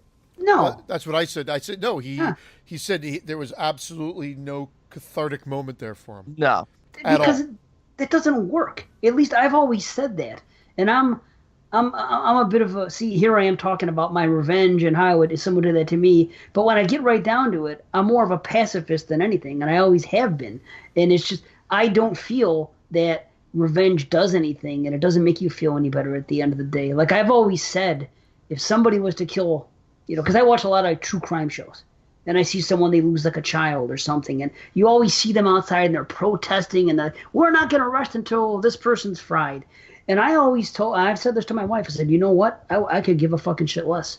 If somebody murdered Frankie, I could give a fuck less if that guy got the chair or what happened to them or what their punishment was or what happened, because it's not going to bring back my daughter. Therefore, I don't care. And if that sounds shallow, I don't know what to tell you. I don't think revenge is going to make me feel. I think it's revenge. I don't think it would make you feel any bit better. It's not going to bring your loved one back. So I think that just proves that point to a degree. I don't know. No, I get what you're saying. I just whatever. I mean, the easy way is to choose revenge, and my gut reaction, because I'm temperamental. Like the first thing I think, yeah, motherfucker, give me up. I'll bash your fucking head in. That's what I think. But then He's about to do it. I know that's how I feel sometimes. But it's like, but when you get right down to it, that's instantaneous. But when you get right down to it, what I feel inside, with the knowledge of that, if I'm using my brain and not my heart, I know it's not going to make matters a bit better. If I do take the lead pipe and pound that fucking guy's brains in, it's not going to. It's like an orgasm, maybe for a second, and then it's over with. It's not going to solve anything. And speaking of that, the lead pipe, did you guys ever think that it's at the 1 hour 40-minute mark of this film? Did you guys think that at that point they could have cut that scene when he beats him down at the end with that pipe and it goes to black credits, could have rolled and it would not have hurt the film? Granted, I love everything that happens after, but you guys know that scene and the way it develops and what happens there? You know what I'm talking about? Before it transitions right to him in the booby trap. Right. It's at 1 hour 40-minute mark, and he beats him down with that pipe. That's what I'm talking about. 1 hour. Oh wait, that wasn't in the house, was it? I don't even remember where it was. All I know is that he beats him with the pipe, and the first time I saw the film, I think it went to black, and I remember expecting the credits to roll then, the way it wrapped up. So I was thinking, that was just the first time I saw it. So I just wanted to throw it out there to see if anybody else thought that. I've never seen people take so many headshots and not die. I mean, I know blood is flying out of their fucking heads, and they're like. Dave, I think that's before the whole him getting the father-in-law and everything and that else. Stuff's great, right? Yeah. I'm not taking away from what happens. I love the film. You guys know that. So all the stuff that happens afterwards is fantastic. I'm just saying that the first time I saw it, that happened, and I still would have been extremely pleased with the film as a whole, even if it ended at the hour 40-minute mark at that time of the film. That's all I'm saying. Yeah. I guess Next I time can you see see that. it. There's so many cool fucking moments in this Right. movie. And this is the other thing. It's a 2 hour and 20-minute movie, yet I don't feel like it's a 2 hour and 20-minute movie. I agree. Every scene is so captivating. I know you mentioned that, the one scene that's really not even that pivotal to the movie is the cab scene, but it's just maybe the best scene in the whole fucking film, just the way it's shot. But every scene is so captivating that you don't find yourself looking at the clock to see how much time is left. Movie flies it's great. for a 2 hour plus film. Yeah, I So love it, we're man. we're probably not even like peeling back the layers, as we say, Right. on the metaphors. Maybe there's a reason why. I know, because we're keeping this short, but maybe there's like a whole thing that we're not getting into, like explaining why there's the cab drivers, those despicable characters, and what they represent, and maybe where it's a metaphor for hell or whatever it may be. I know that we're not doing a feature review. We're trying to keep this short and sweet, but the movie needs to be seen. Oh, yeah. And based on the characters and based on the presentation, it could be this multi-genre thing. I have absolutely no qualms of saying this is a horror film. Absolutely not. Yeah. That's fair. It's definitely under the umbrella. I think just given the tone of the film and what it's trying to do is horrify you. I don't think it's really trying to do much more than that. It's doing it with a lot of action and a lot of drama, maybe more so than horror, but it's horrifying. And that's its intention. And in that case, I would say horror film. Right on. Well, then I think we've already spilled the beans on what we're gonna do when we get to that show. So we're only getting 23 movies now. Fuck it. I mean, I saw The Devil's Horror. No, I'm just kidding. We'll talk more about it. No, it's fine because we'll get some input from the listeners on the page, and we'll talk more. So it'll be fun. But I'll say this: this movie's in my top 5 of Asian films. The funny thing is, have you ever watched A Tale of Two Sisters or not? Yes, Same director. Time ago. Yes. Same director, and another one on my top 5. We got Tale of Two Sisters. You got Drew on the Grudge, Battle Royale for sure. Are definitely. What would my number 5 be? I got to think a little bit about that. But those are the big ones for me. It's just like straight up favorites. Well, I actually, when we did our Korean show on Cinema Attack, I Saw the Devil as my number 3 Korean film of all time. Wow. And honestly, the 2 films I have above it, they're all equal in terms of quality. So it's just a phenomenal film. That it is. Well, should we rate this fucker? Yeah. I can go first, and I'll just say the first time I saw it, I gave it a rating of 8.5 out of 10. And when I went back and I saw that, I'm like, what was I thinking? Honestly, right? What was I thinking? Because it's a great rating, but this movie's a 10 out of 10. Yeah. Yeah, I'll go next. I'll just say this, because you talked about, metaphors and stuff, and I don't know if the different types of evil we see throughout this are metaphors for the evil that exists in all of us, but I feel like the title is so fitting, dealing specifically with our main character, who also gives a phenomenal performance. I forgot the actor's name, and Charlene's gonna be pissed if I don't mention how hot he is, because she fucking loves him. But in your butt. Oh yeah. Yeah, in your butt. Did you say eat your butt? What did you say? In your butt. Shirley told me to say in your butt. In your butt, Oh, yeah. He's got nice abs. Yeah. I never rated it before. This is like my 3rd or 4th time seeing it, but I never had to rate it. But I can't find anything to nitpick about it, so it's got to be a 10 out of 10. There's legit nothing wrong with it. I'm torn. I'm torn because I want to say 10 out of 10, but there's one minor quibble I have, and it's very minor, minuscule as can be. But the fact that we have 2 serial killers operating in that same small area is just hard to believe. That's the only thing. Does that constitute lowering the rating because of that?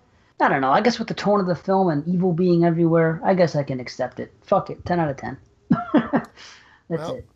We just added a Hall of Famer. Yeah. Perfect score. Boom. There we go. Alrighty. I saw the devil. Thanks, Charlene. At that, Thank you, Charlene. Yeah, I love watching it, so that works. That works. So, yeah. Will you be next, Patreon subscriber? There's going to be a drawing. So, we got to do our 2018. We have got a shitload of 2018. What do we got? Like freaking 15 movies or something like that. We got a bunch, yeah. Yeah, man. So if you want to hear about 2018 horror, get your pencils ready. Because here we go. Who's going first? I guess that would be me, and I'm going to start off with a Shudder film. And this one, I believe, was made in 2015, and it just popped up on Shudder, and I decided to check it out, and it's called Last Ones Out. And it is about a skeptical American man who is stranded in the middle of a zombie-infected Africa and must trust the help of 3 mysterious strangers in order to make it out alive. Now, I just want to say right off the bat that the description's a little misleading. These strangers are not mysterious. They happen to all be, 2 of them are hospital workers and one's a friend of the hospital worker because the American is in the hospital for a procedure when all shit hits the fan. And they call this a zombie film, but it's really more of an infection film. Oh, a lot of that going around this year. Wow, okay. Yeah. Infection. Yeah, because they don't really die. They kind of just sort of turn crazy. So that's not straight up zombie. And for this film... Is it horror? Yes or no? Because that's the only reason I didn't watch it. Because I saw that it was there, and I looked it up on the B, and horror was not in the thing. So I said, well, I'll wait. But you watched it. So it's horror because there are scenes of zombie-like characters attacking and killing, but there is also elements of action and drama in it. And I actually prefer the drama ends of this. The origins of the infection, unless I was totally not paying attention, were not addressed in this. The strength of this film lies in its characters. And we get a lot of these 4 characters spending time together because they're the last ones out there trying to meet up with a convoy to get to safety where they can be choppered out of there to a safer region. But so it's a lot of them just walking and talking, and that's the kind of stuff I like. It's very I don't want to start any trouble here because I know there's a lot of people that don't love Walking Dead, but it's more of the character study that you'll see in that. You know, loyalties are put to the test, but it still gives you enough action and enough violence for it to be a infected/zombie film. And, you know, so these characters, they're going around and they're trying to get to the convoy, but they're also planning on making a detour because they're looking for one of the characters' son who's in one of the local villages. The biggest letdown for this film, for me, is its budget. And I'm assuming the reason the budget, it's not that it looks low budget, it's just that the budget made it so that it felt very limited. It felt like it needed more. It only runs about 75 minutes. I felt like it could have used another 20 minutes. That's why I wanted to watch it initially. I saw it there. I looked at it. It was like, I remember it was like an hour and 16 or 7. I was like, oh, I'll watch it. But then I also saw it didn't say horror. I said, I'll wait. So, it's definitely hard. It's ambitious. They're very ambitious for what they had, and I can't fault it for that. It felt like maybe they had to keep the action and the violent scenes in there because otherwise then I would say it's not really a horror film. But if they had maybe taken some of the budget they spent on effects for the looks of our zombie infection characters and maybe put more into the story, because we get a sort of a love story that's burgeoning between our lead American and one of the female hospital workers who's a member of the group. So maybe if they had limited the action and focused more on that, because that felt rushed, and especially in the last third of the film, the final act, it really gets rushed along pretty quick at almost an unbelievable pace. But you care about these characters, so it makes it worth it. Nice. Now, is it CG? Is that part of the problem with the budget? Shitty looking CG or something? No, it wasn't overly bloody or anything. I never looked at it and thought, oh, this is terrible CG. I mean, okay. You know, it was just not enough of anything. Like, they could have gone either more action or more character. Ideally, would have been better if it was more of both.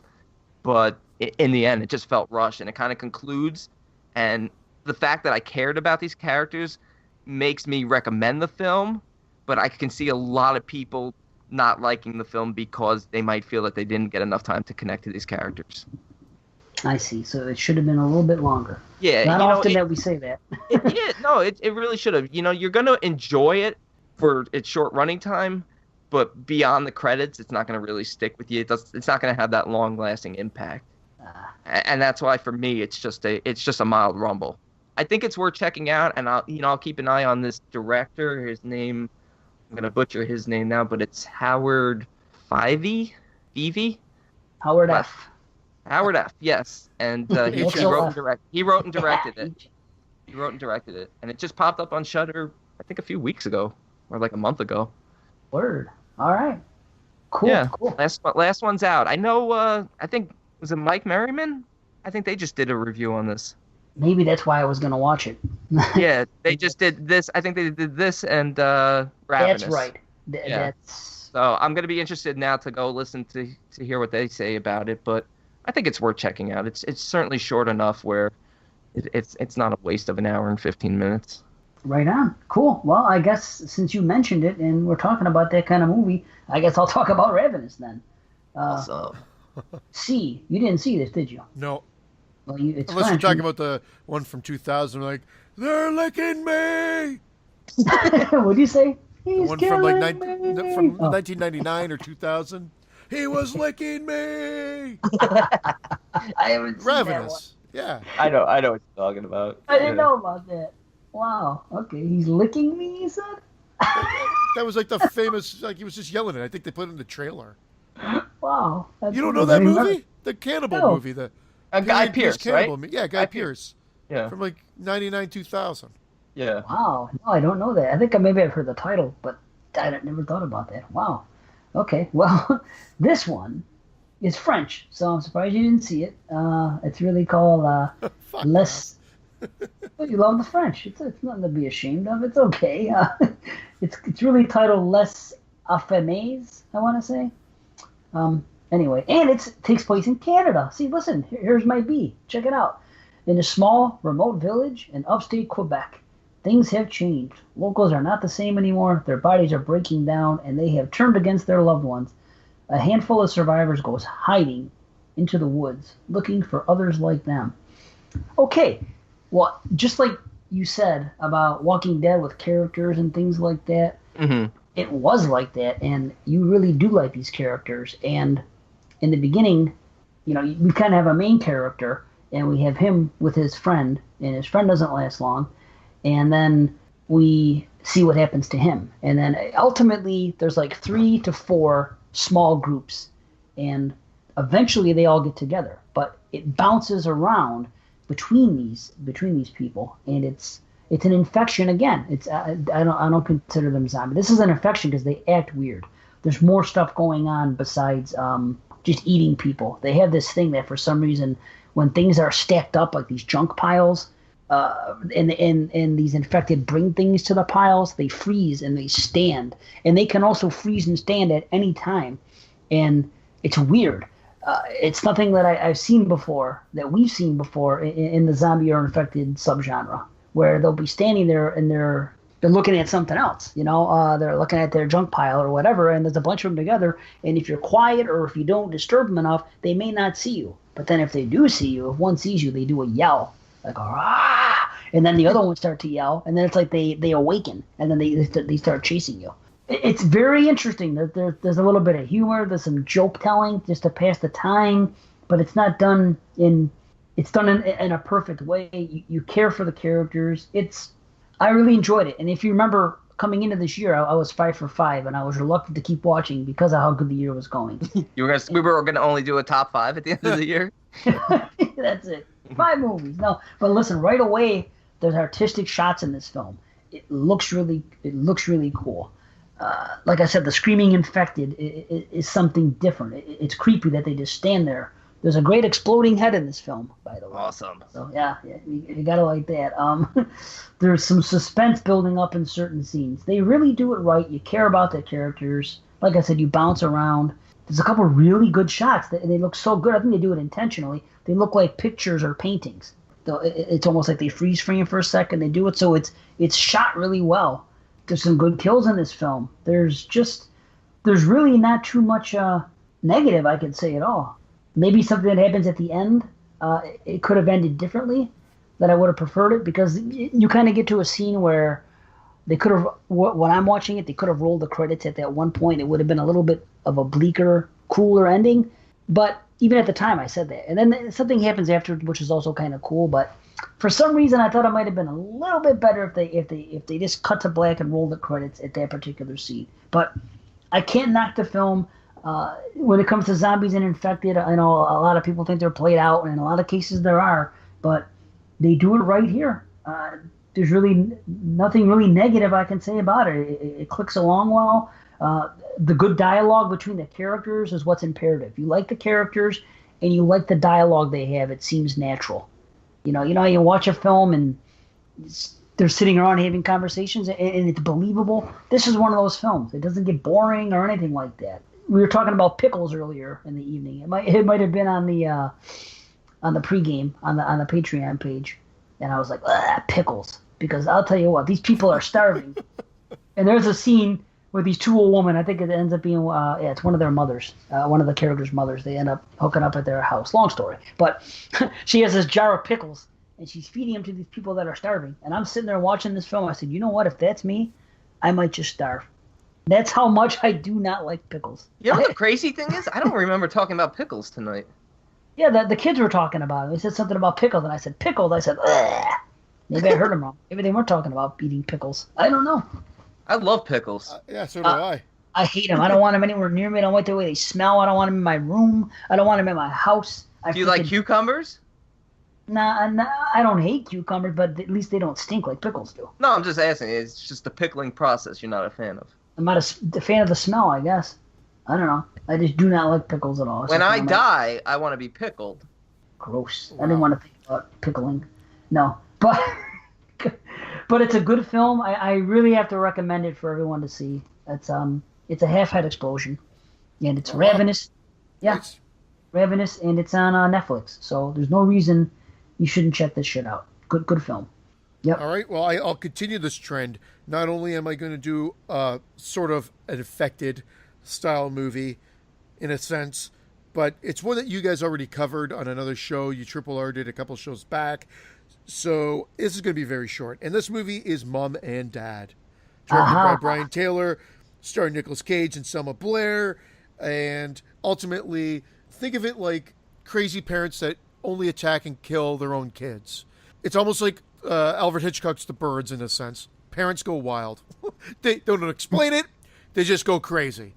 Parents Gone Wild. It's a new video series. What I love about it is they don't really explain it. They kind of give you there's a bit of static. Things go staticky, and then that's when shit hits the fan, but they don't go anywhere with it. So I almost wish they didn't include those little shots of static or whatever, because unless they're going to continue this story and get into the whole reason as to why, you didn't need it here, because they sold you on the fact that they really don't explain it, and I bought it hook, line, and sinker. So for those that want an explanation of what's going on here, you're going to be very disappointed. But it's a batshit crazy thrill ride, and I had a blast all the way through. Dave, you mentioned some people might like the beginning more than the end part, because the end part is more the secluded part, and the beginning part is more the free range, balls out, kind of frenzy of it all. I like both. I think they balanced it out quite well. There's a baby scene, a baby being delivered, newborn scene. Dave, you said you thought it looked a little fake right out of the gate. Yeah, I actually didn't have that problem. And wow. Yeah, I thought it looked good, and it was really tense, and I'm like, oh my God. Brandon, you mentioned you wish it was a bit gorier. Yeah, yes. There always could be a little bit more blood, but I thought it played out fine. I didn't think it lacked really anything. It's a lot of fun. The schoolyard scene could have been more epic with more violence, more blood. Of course, but I didn't think that it harmed the movie at all or anything else. Cage goes full Cajun rage at the end. He's perfect for it. When they hunt their kids and I was going to say whatnot. I tried to stop myself, but I'm going to say whatnot. It is intense because they're just sort of waiting there. And so, I was just like, you put yourself in that situation, you're like, what the hell are you going to do? Because on one side of things, it's your mother and father who you've grown up and loved, and they've all these little flashback moments throughout showing the good times that they've shared as a family. And that's and that's kind of like the art piece part of the movie to it. But you know that they're just enraged and want to kill their kids. And so they get a lot of mileage out of that. It's great, and there's a capper of Grandma and Grandpa showing up at the end for the final reel. I want to ask you guys both a question about that. Yeah. As soon as that doorbell rang, and who shows up at the door, even before they get there, I knew what was going to happen. Well, I did too, because they put Lance Henriksen's name in the credits, and he hadn't been in the damn movie yet. So as soon as I saw Lance's name in the credit, well, the opening credit, you see Lance Henriksen. No, I'm like, well, here comes Grandpa. Right. But when Lance did come to the door, did you right away know what was going to happen? Because I've heard other podcasts talk about it and how they said it was cool and they were surprised. As soon as that happened, I knew exactly where it was going to go. So it didn't surprise me a bit. Did it surprise you guys or no? It didn't surprise me, no, but Okay. but I wasn't disappointed with the outcome. Oh, no. I wasn't disappointed. I can't say I wasn't surprised a little, because I knew Lance Henriksen hadn't been in the film yet at that point, but I didn't. I don't think I saw that coming.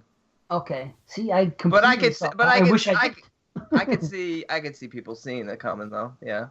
I wish I didn't see it coming. It's not as gory as The Babysitter, and the only reason I'm comparing the two right now is I think it's just from a blast. It's a blast from start to finish.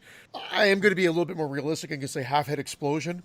It's a good movie. It's by far not a perfect movie by any means, or that great, but it was a pleasant surprise and one of my top films of the year so far. Just from an enjoyment. That's exactly enjoyment where level. I am. Half-head explosion, and they left it open. You know, the director did the Crank films, I believe, and those are fast-paced films, and this one just sort of ends, and they could easily just Mom and Dad too. Well, it ends in mid-sentence, and I think that pissed a lot of people off, too. I didn't have a problem with it. Oh, that was great. That was great, because it was that line that Nick Cage was delivering was fantastic.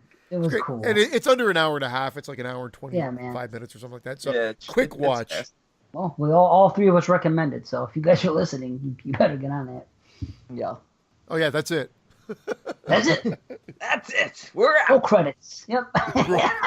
See you on the flips. Yep. Okay, so it's my turn, right? Yes, sir. I'm going to do a 2018 film, an Irish film. Ireland's pretty good with their films. They put out some solid stuff. Yeah, they're getting hot. Yeah. They decided to cool down a little bit for this one, but this one is Nails. Paralyzed after a terrible accident, Dana struggles to regain her life and family when she encounters a malevolent ghost in her hospital room. Now, Shauna McDonald, who plays our lead here, Dana, I thought she did a terrific job because, she gets into this accident. She's on a respirator. She's got on a breathing tube, so she can't talk. So they give her this ridiculous computer that does, like, the voice for her. So she's typing everything. And from the minute something malevolent starts to happen, every 2 seconds she's typing, "Hello, is someone there? Hello, is someone there?" And you're hearing the computer voice, which, all right, whatever, it's fine. But then it really turned me on. It was like Stephen Hawking. But then there are scenes where she rips out her own breathing tube and she starts trying to talk. And her voice is just much more menacing and it's much more frightening and upsetting because she's like, she's desperately trying to like get her voice back so she can call for help and talk to her family. And of course, we have the husband that doesn't believe her. It's the run-of-the-mill haunted hospital with this generic background story. The CGI is really bad in this. The first instance of CGI took me right out of the film. Right out of the film. Yeah. Is this on Netflix? Or... This is on Netflix. Okay. And I got to be honest, I was really, really pumped for the way it opened up. And the minute they got to the hospital, the minute you see the first CGI scene, it's like, fuck. Because they could have gone a different route and made this a genuinely terrifying film. But they give you that generic background story. She's doing the investigation of the hospital. First of all, this is another thing they got to do with these hospital horror films is stop with the, 2 staff members at the whole hospital and only 1 patient. Make a hospital horror film where it's actually packed like a real hospital. Figure out a way to do it. But this is ridiculous. It shouldn't be that quiet. An infection movie then at that point. Yeah. She had her husband's just a stereotypical character. He doesn't believe her, but he still decides that he'll put up security cameras in her hospital room so she can monitor what's going on and see who's coming into her room at night. You know, there's the orderly that believes her and starts doing investigating for her. You know, it's very generic. She has a daughter, of course, who believes everything that's going on, but really doesn't do much in terms of trying to aid and help her. And by the time they get to the third act and people start to believe her and start to take action, at this point, it's too late. It kind of dragged on, and the third act just becomes an absolute horror show of terrible CGI. Laughable. Ugh, terrible. And a forced twist. And they threw in a forced twist at the end to make everything make sense. That sucks. Yeah. I avoided this one. Recommend. Yeah, this one was a complete mess. The ending, oh my god, the third act, just laughable CGI. Nails across a chalkboard is a better alternative to this nails. Nice. Nailing you. Nailing myself, doing the old tuck under into my butt is better than this. Ireland did not deliver a 4-leaf clover here. Come on. It's just, you know what it is? It's generic. It's been there, done that. And I've been hearing some positive things about this one, but I saw the potential in it. I thought the lead actress was the best part of the film. But then they get sort of it gets too supernatural and too ridiculous for its own good. So it should have gone a completely different route. This is a convulsion. Body convulsions. Body convulsion, yeah. See, I told you, I'm so confused with the ratings. It's not a head implosion. It's not that horrible. It's watchable, but it's not good. Yeah, well, I skipped it. I didn't like the name. Sometimes that's all it takes for me. Nails. Well, you know what? I'll just tell this because I didn't really talk too much about the character of Nails, but Nails he was a former patient in the hospital who eventually got better and became a worker at the hospital. And what he would do is the children who were dying, the terminally ill children, is he would clip their fingernails and save them. Gross.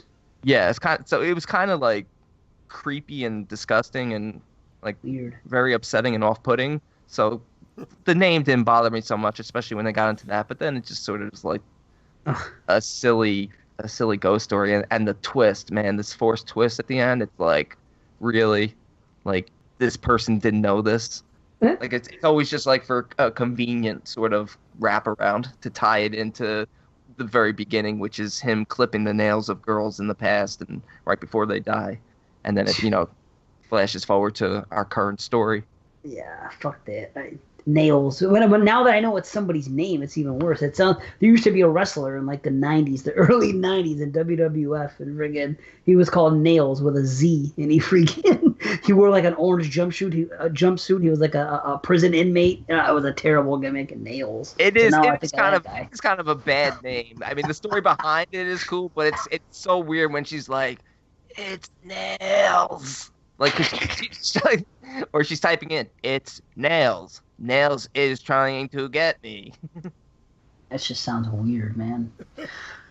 Okay. Good job. If you're gonna check it out, at least check it out for her performance because it was very good. It sounds like the computer does her performance for her. No, but I'm saying once I get away from the computer and she goes off the ventilator and she's still struggling to get her voice back, it's much more believable, and she's a likable character, but still a bad movie. Yeah. Okay, well, I'll tell you what. I'm going to go to another movie from Ireland, which might be better.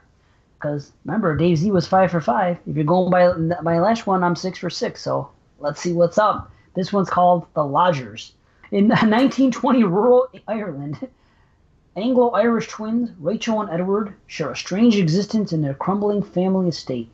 Each night, the property becomes the domain of a sinister presence, which enforces 3 rules upon the twins. They must be in bed by midnight. They may not permit an outsider past the threshold.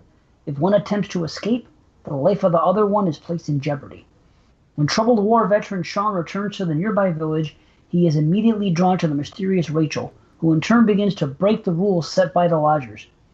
The consequences pull Rachel into a deadly confrontation with her brother and with the curse that haunts them. So yeah, twins turning 18. Rachel and I just said his name. Edward. Edward. Yes. It's their birthday. They're turning 18. They have this cool song right in the beginning that kind of explains the rules, and you hear it throughout the film. Kind of interesting that they have a Don't song. let anyone pass the threshold. Don't let anyone pass the threshold. It's not like a Don't chorus feed line. me after No. midnight. I can't have sunlight. That would be a great twist if they turned out to be gremlins. Don't even get me wet, because you're my brother. Oh, well, speak of the devil. Wow, wow, that was good, because relations with a brother and wet are two big things in this film. There's a lot of water. I nailed it. I don't want to completely spoil it, but I will say this: there is a curse on this place, and there's a reason for it. And this is 1820 or 1920, whatever the hell it is. It's 1920, but they're like the third or fourth generation that's been there, and the people that came there originally had to hide there in shame for some of the things they were doing, and everybody keeps dying above this water. There's like a supernatural way they're dying, and you can actually see some of the past and some of the way some of this has transpired. But they all die young, and they're all couples and just couples. So a couple, and this couple here, well, they're not really a couple per se, but it's a brother and sister, and their parents have both died, and they witnessed their parents die above the water. And this has been going on, like I said, 3 or 4 generations now. So there's a curse, and it involves water, and Edward seems okay with not having to leave the house. He's embraced it. This is what we do. This is what our family does. It is what it is. Rachel, she wants more to life. She wants to go, so they need groceries, of course, so she goes to the village to get the groceries, and then, bumps into this guy, Sean, who's back from the war, and, he's interested in her. She's a pretty young lady, and he follows her home, and only so far, though. He basically spies on her, but she takes an interest in him. She starts fantasizing a little bit about him. Problem is, because of the rules, there's supposed to be something going on between the brother and the sister, and we find this out. And I don't think he's into it because he's attracted to her. I think he's into it because they're not supposed to mingle with anyone else. So if this is going to continue on, this is the only way to do it. So there's a lot of that going on. Obviously it's a coming of age thing. It's, the lodgers are getting more intense as time goes on. They call them the lodgers, or the people that are, the ghostly presences, if you will, in the house, and they do things with water, and they do things, and at midnight they start to come out, and they have to go to bed before things happen, and it's quite interesting. It's different. I haven't seen a movie with this particular plot before, so I do enjoy it. It's old Gothic type atmosphere. There's a real cool underwater sequence at one point. My only issue is I don't want to give anything away. It's shot and scored well. There's a lot to like about the film. I'm not over the moon with it, but I did enjoy it. The end kind of disappointed me a little bit. It's the kind of end that maybe Brandon would like, and that's not an insult. That's just I noticed that.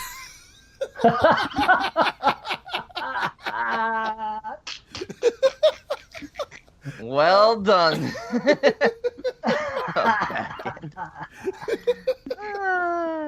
Shit. Whew. It's not a bad ending per se. I just wanted maybe something else to happen. It went a little bit, I don't want to say too much, but I will recommend the film enough. It's a period piece, and that's not always my wheelhouse, but it does well. Like I said, good imagery, and I enjoy the time I spent with the movie. And I will give this one this is a mild rumbling. It's right on the, it's a mild rumbling. So I enjoyed it. It's called The Lodgers. Check it out. Cool. Very moody piece. So I think people will be into it. Maybe not the ending, but whatever. All right, everybody. I've got a controversial film pick, I think, because I don't know if this is a cop-out to say, but it's going to have people divided right down the middle. The reviews for this movie are absolutely atrocious. And it is Psychopaths. Here we go. Mm-hmm. The new film from director Mickey Keating. Yeah, the who man. I actually really enjoy a lot of his movies. Me too. I gotta watch Carnage Park again. That was the one I didn't like. That's the only one I haven't seen. That's the one I haven't seen still. And Carnage Park. I gotta tell you, I love this movie. Yes! I loved it. I loved it, and I don't think a lot of people are. But thank God, Dave, I guess I remember you saying it was supposed to be like a fever dream. That's what he said. It was And a psychedelic fever dream. that's how it plays out. The thing I can, if you're, Calm down, breathe. If you want to think of mainstream, the one movie that comes to my mind, and I'm not talking about the themes, I'm just talking about how the movie's presented to you, imagery-wise, is Natural Born Killers. Mm-hmm. Well, check it out. Check it out. Okay. You've heard me say it before. Yes. Natural Born Killers is my favorite film of all time. I am not going to give it quite that praise. My comparison is like a horror version of U-Turn. Have you ever seen U-Turn? Another Oliver Stone film. Yes, right? same director, Yeah. but it was kind of like Natural Born Killers light. It was not a follow. It came after Natural Born Killers. It was weird and trippy that way with some of the visuals. It was more like that to me than Natural Born Killers. But I do get the gist of what you're saying. I'm just not ready to put it. More like which one? I'm sorry. U-Turn. U-Turn. Well, I'm just saying U-Turn, from the okay. imagery of like how things will be, the neon color, the colors and the neon and Stuff, the use of color. Oh, the Yeah. smoke. For the budget, this movie looks amazing. From the story, if you want a deep, engaging story, look elsewhere because it's a very simple story, almost an anthology film without being an anthology film. The story's kind of overlapping and just sort of being a lucid type narrative with kind of like a wraparound or setup and end part, but ultimately the characters just flow. Lots of, we just talked about I Saw the Devil. There's a lot of evil happening in this town. Yeah, and this isn't straight linear. This kind of jumps around a little bit No, too. and they make no bounds about that. They say it in the film that it's not even at the end. He apologized. He goes, "I'm sorry if it wasn't straightforward enough for everybody." They said at one point, so they know what they're doing. You know, I'm glad you're doing this, see, because I had heard nothing but horrible reviews, and I was gonna say this movie deserves a lot more credit than it's getting because this was one of my films too, and I'm right there with you guys. I really enjoyed this film. Wow. They're very Sin City also, very like noir. Mm-hmm. Yep, just noir, yeah. And the soundtrack and the sound design. Oh, and the fucking soundtrack. It's used so well. It's like watching a Tarantino or a Scorsese film. Yeah. The soundtrack is good. The sound design is good. The special effects are good. The makeup. The acting is amazing. You get Ashley Bell was great, and what's her name from Final Girls? Oh man, Amber Tamblyn. Oh, she's so hot. No, it's Angela Trimber. Yeah, what I call her, Amber Tamblyn, whatever. Yeah. I always confuse those two. Yeah. Yes. Oh, her. Dude. Fantastic. Oh, and she's so hot in this film. Her character turns me on because she's a bad girl. When she plays bad girls, like that one in the Final Girls, and the first time I ever saw her was in Rob Zombie's H2. And she's her natural brunette self in that when she plays that girl Harley. When she's in those roles, boy, she is just gorgeous. She just excels. Oh, man. And then she was also in some other ones where she didn't quite do it for me in the same. It just depends on, the role she plays. And I guess that's a testament to her abilities. But, yeah. Sorry, I didn't mean to go off on her, but oof. Larry Fessenden, his monologues. Oh, he was great. And I think for those people, and I'm sorry to sort of. We all saw it. We all saw it. This is what we're doing. This is great. Yeah, man. But it's I think it's pretty straightforward. People might be like, well, it's style over substance, and yes, but sure. Starkweather is saying throughout the film, and the reason why we're seeing this whole montage of psychopathic killings, he says that there's no why to evil because they're interviewing him, and he says you're asking the wrong questions. There's no why to evil. He says evil is a straight, simple, just because. And so we're just getting a showcase of that from different, whether it's revenge or just straight up loonies or just deeper stuff, which in terms of Angela Trimber's character, I felt like there was a deeper story there. You see she has a kid, but who knows? It doesn't matter. The whole point is there's evil. This is why. Yeah. And it's so well presented. Production-wise, it just looks amazing. This is going to be one of the more decisive films of the year. But I don't mean to wrap this up, guys. If you want to talk about it a bit more, please do. But I'm honestly at a full head explosion right now. Oh, wow. That's I am too. Okay. I'm not that high. I'm not that high. I did only watch it once, but I am at a half head explosion with this one. But I mean, bought it. I Did bought ya? the fucking film after I Nice. rented it. I bought it on fucking Amazon. That's Yeah, awesome. because I wanted to see it in high def the right way because this is a movie that deserves high def. The first time I watched it, I rented it and I watched it, on my laptop, and I said, you know what? I really want to see this on my television, and I want to see it in the best, definition I could see it in. Yeah. Because this kind of movie is visual as it is. I want to see that. So I just it was cheap too, dude. I think I bought it for like $8 or $9 or $10. It was cheap on Prime. I was like, yeah, I'm buying this fucking movie. Isn't it crazy though? Like, I know we don't really go by any ratings that are put out there. Whenever a site has So critics low. ratings, but Trash. 3.7 on the my B. God. Like, Well, there's not that many reviews, but if you look at the mainstream reviews, well, it's not Roger Ebert anymore unless he's writing from beyond the grave. But his business, 25, they gave it out of 100, and the highest scores is 67. People are trashing this movie, and it's deserving of it because of what it's doing. It's not. I don't think it's trying to be anything it's not. Like, that's the crazy thing about it. So I definitely recommend people check this out. Make your own decisions. If you hate it, tell us you hate it, but check it out. It deserves to be seen for sure. I'll tell you what. Go ahead, B. Sorry. Oh, no, I was going to say there was only one part within the story, within one of the characters, where there were tapes involved and somebody who hired this particular person that I was a little confused by because they didn't really get into it. Maybe if they gotten into it. And I also wrote down that Blondie's character, who was Angela Trimber's character, perhaps a singular focus on her more. Maybe even another film with her character would be awesome. I agree. This character is very intriguing. And I'll tell you what, that one scene was very Giallo-like.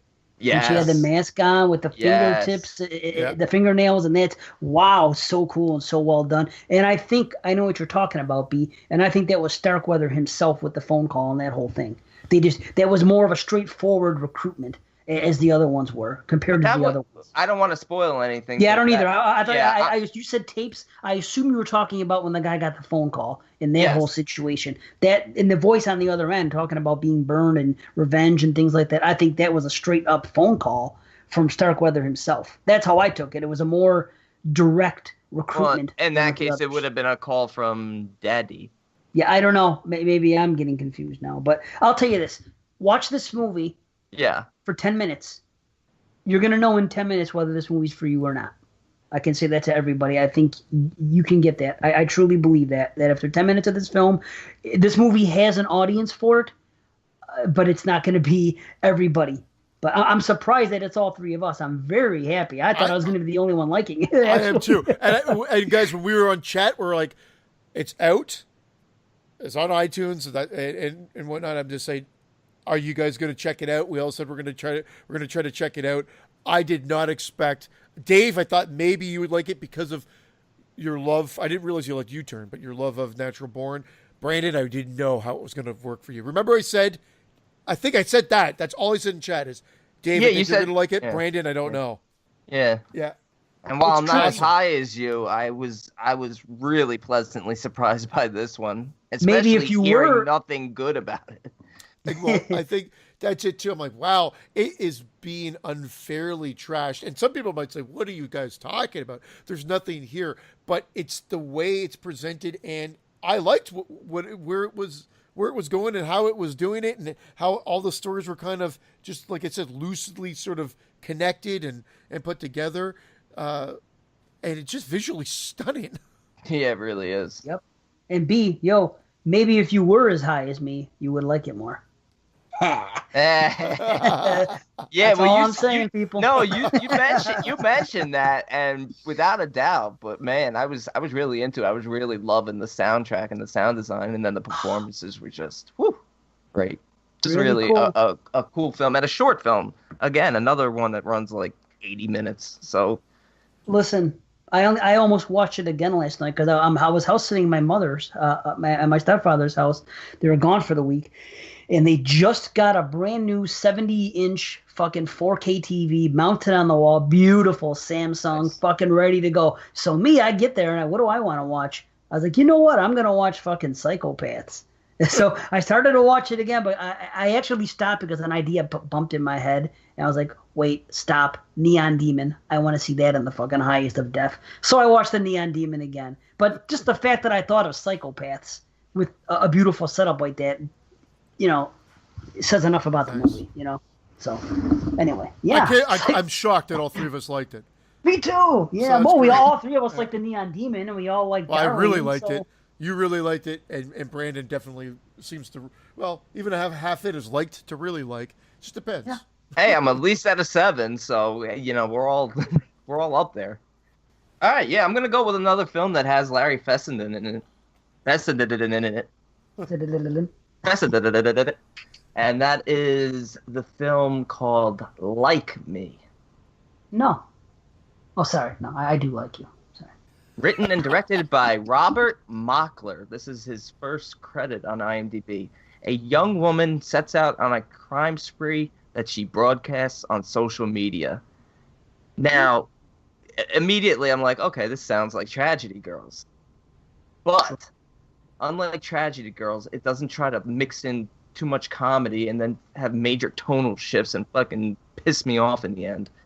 Because that was the big issue with Tragedy Girls for me. With that said, this is about a young girl named Kaya who goes on this crime spree, and she videotapes what she's doing. And it starts off with her holding up a clerk at a convenience store, and she has a gun on him, and she humiliates him, and she makes him piss himself, and then he finds out the gun's not even loaded, and she instantly becomes like this huge thing on social media. But for the exception of like this one troll named Bird who's calling her a piece of shit, saying she's worthless, telling her she should kill herself. And from there we get into not so much her background, but we sort of see that she doesn't really have much in the way of a family structure, much in the way of friends. She's sort of awkward with people. She even at one point tries to take a homeless man out. She takes a homeless man out to eat, and she tries to like befriend him, but she has this need to be in control, so she's sort of dictating what they'll talk about and all this, but nobody really wants to be around her because she's kind of a little awkward and a little bit of a loner. They have these like avant-garde montages that add to like this psychedelic dissociative feel of the film. So she basically continues on, and she winds up in a motel where she meets Larry Fessenden's character, and she of course seduces him, and she tells him she's 17 and that she'll have sex with him, and she sort of exposes him as a pervert, and then she kind of humiliates and tortures him and takes him hostage and takes him with her, and basically is filming him the whole time and asking her listeners what she should do with him and stuff like that. And they start to get to know each other, and you start to peel back the layers of each character and get to understand a little bit more about what they're about. Kaya, you feel for her because even though she's committing these awful crimes, she hasn't yet elevated to a point where she can't come back from anything she's done. She's doing terrible things, but she's not a psychopath. You can tell she just wants attention. She craves affection, but she's clearly not going about it in the right way. She's guarded. I talked about how she needs control, but in the end, I think it's more of a cautionary tale about the effects social media have on young people. Because whether or not she's actually 17 years old in this film, even though she says she is, because you get the impression that she's lying about a lot of things, this film is trying to show you the dangers of trying to appeal to a larger group of people that don't really have your best interest at heart. You sound like you like this more than Tragedy Girls. You know what? The crazy thing is, like, if I'm giving it a rating, I'm still in that mild rumble. I'm in that same range as Tragedy Girls in terms of my numbers. But I feel like this one was a little bit smarter about how it approached it, and it didn't have cheap cop-outs like Tragedy Girls did, and didn't get silly and goofy in the end. It's actually kind of heartbreaking the way the film concludes, because in the end, there's no hope for our character, for our lead. Wow. See, another one I skipped because the B didn't call it horror. when I was Yeah, reading you know what? sure. That's another thing. There's another movie I'm going to talk about. There's actually another two movies I might mention tonight that border, and they might not necessarily be horror. And I know we poke fun at other people for doing non-horror stuff on the podcast, but I feel like these are under the umbrella that'll at least appeal to horror fans. You know, these are thrillers, crime, drama, or have some sort of horrific, metaphoric message behind it. It looks pretty though. I look at some of the visuals on the B, and some looks very colorful. Does that hold true in the film, or? Yeah, no, it's a good looking film. It's very It's also a very psychedelic film. Definitely more style over substance. We learn, like I said, we learn a lot about Fessenden's character. We don't really learn as much about Kaya's character. I know I kind of said we learn more about her. Not enough. You kind of just get to know her through her actions more so than her talking about her backstory, which would have been nice. Hypothetically, let me ask you this, without even hearing your rating yet. Is this a movie that could be put on an end of year list? On our end of year list, like, do you feel comfortable enough with it putting on your horror list at the end of the year? Because if you do, I'm watching the movie, and if you say no, I'm not. So. I mean, I don't want to discourage you from watching the movie, but it's not going to make my top 10. But it's horror enough that if it did make a list, you wouldn't have a. If you're listening to a podcast and someone does their top 10 horror, and like me's their number 8, you don't say, "Oh, well, that's not really horror." You say it would fall in. No, that would not bother me. No. Okay, fair enough. Then I might check it out. Okay, that's fine. Just wanted to make sure before not that I have a problem with watching something that isn't horror. I'm just, if it's 2018. And I'm watching it, it probably will be horror. In fact, I would definitely say check it out. Again, another short-running film, and it's heavily stylized, and it has Fessenden. It was interesting because I watched this and Psychopaths back to back, and they both had him in it, and they're both very stylized. Psychopaths I like more, but this one, there's messages there. There's something being said in this film. Right. Oh, Jeremy Gardner too, huh? Yeah, Jeremy Gardner plays the store clerk that she humiliates at the opening. Yeah, he was in both as well. I like him. Yeah, he was the cop in Psychopaths. Oh, that's right. Yeah, so him and Fessenden are in both of these. Right on, man. Cool. All right. So, what did you rate it? Did I miss it? I gave it the mild rumble. Mild rumble, but it's at a higher end of a mild rumble. It's a higher end of a mild rumble. Okay. I can dig it. At the lower end of a Royal Rumble, but at the higher end of a mild rumble. Royal Rumble, he said. Nice. Okay, this one here is on Shudder. I almost skipped it. I had an interest in it right away because I liked the poster. And you guys know me. If I like the poster, I judge movies on posters and titles. Yes, but it's worked for me all my life. So and anyway, books. And books, yeah, of course, yes. But I saw this poster for Dead Shack. Liked the way it looked. Thought it might have been a good film. Then I started hearing that it was comedy, and I was like, I wasn't rushing to see it. I almost didn't watch it. One night I said, you know what the fuck? I put it in, and boy, am I glad I did. Wow, I had a completely different... I feel like at this point he has to like everything from here on in, just so he can keep his 100% batting average. No. But can I just say something? I'm pissed because this said it was coming to Canadian Shudder. I swear I got the email because I think I even said just got the email. It's coming out. They didn't. They haven't released it as an exclusive, and all their exclusives I thought were interchangeable. But for whatever reason, it's not on Canadian Shudder. So I was down in the States. And I didn't watch it, and for whatever reason, because when you go down there, it will switch over. Came back thinking I could watch it here, and it's not on. Well, in the words of Adam Green, pirate it. I'll wait. But now that based on Dave going all out of the gate, fucking all positive, I really want to see it. It was on my list at the end of the year, if you remember. Like, this is the one I just heard of this movie, and I really want to check it out. I saw it. I liked it. I'm interested to hear what Dave thinks of it. Well, you download it. Should we let him talk about it or no? No, let's just move on to our next review. Just talk about what I might be talking about. Oh, wait. Shudder's got to deliver at some point. But can you download it on Shudder to your computer and then, or no? No, it's not, it's not available on the Canadian version of Shudder. So if I had to do it, I'll have to go through iTunes if it's available on iTunes to download. I didn't even check because I swear I got the email, but then I went back to look for the email. I couldn't find it anywhere. But they always send you now available to stream. And I swear I got it because I remember going, yes, it's out. Great. Ah, shit. Done. Well, hopefully by the next show, you'll have seen it. But I just wanted to derail you. So now that's okay. Feel free to talk. I need a good derailing every now and then. Derail him. Hardly know him. Yeah. See? There's that joke that we hate.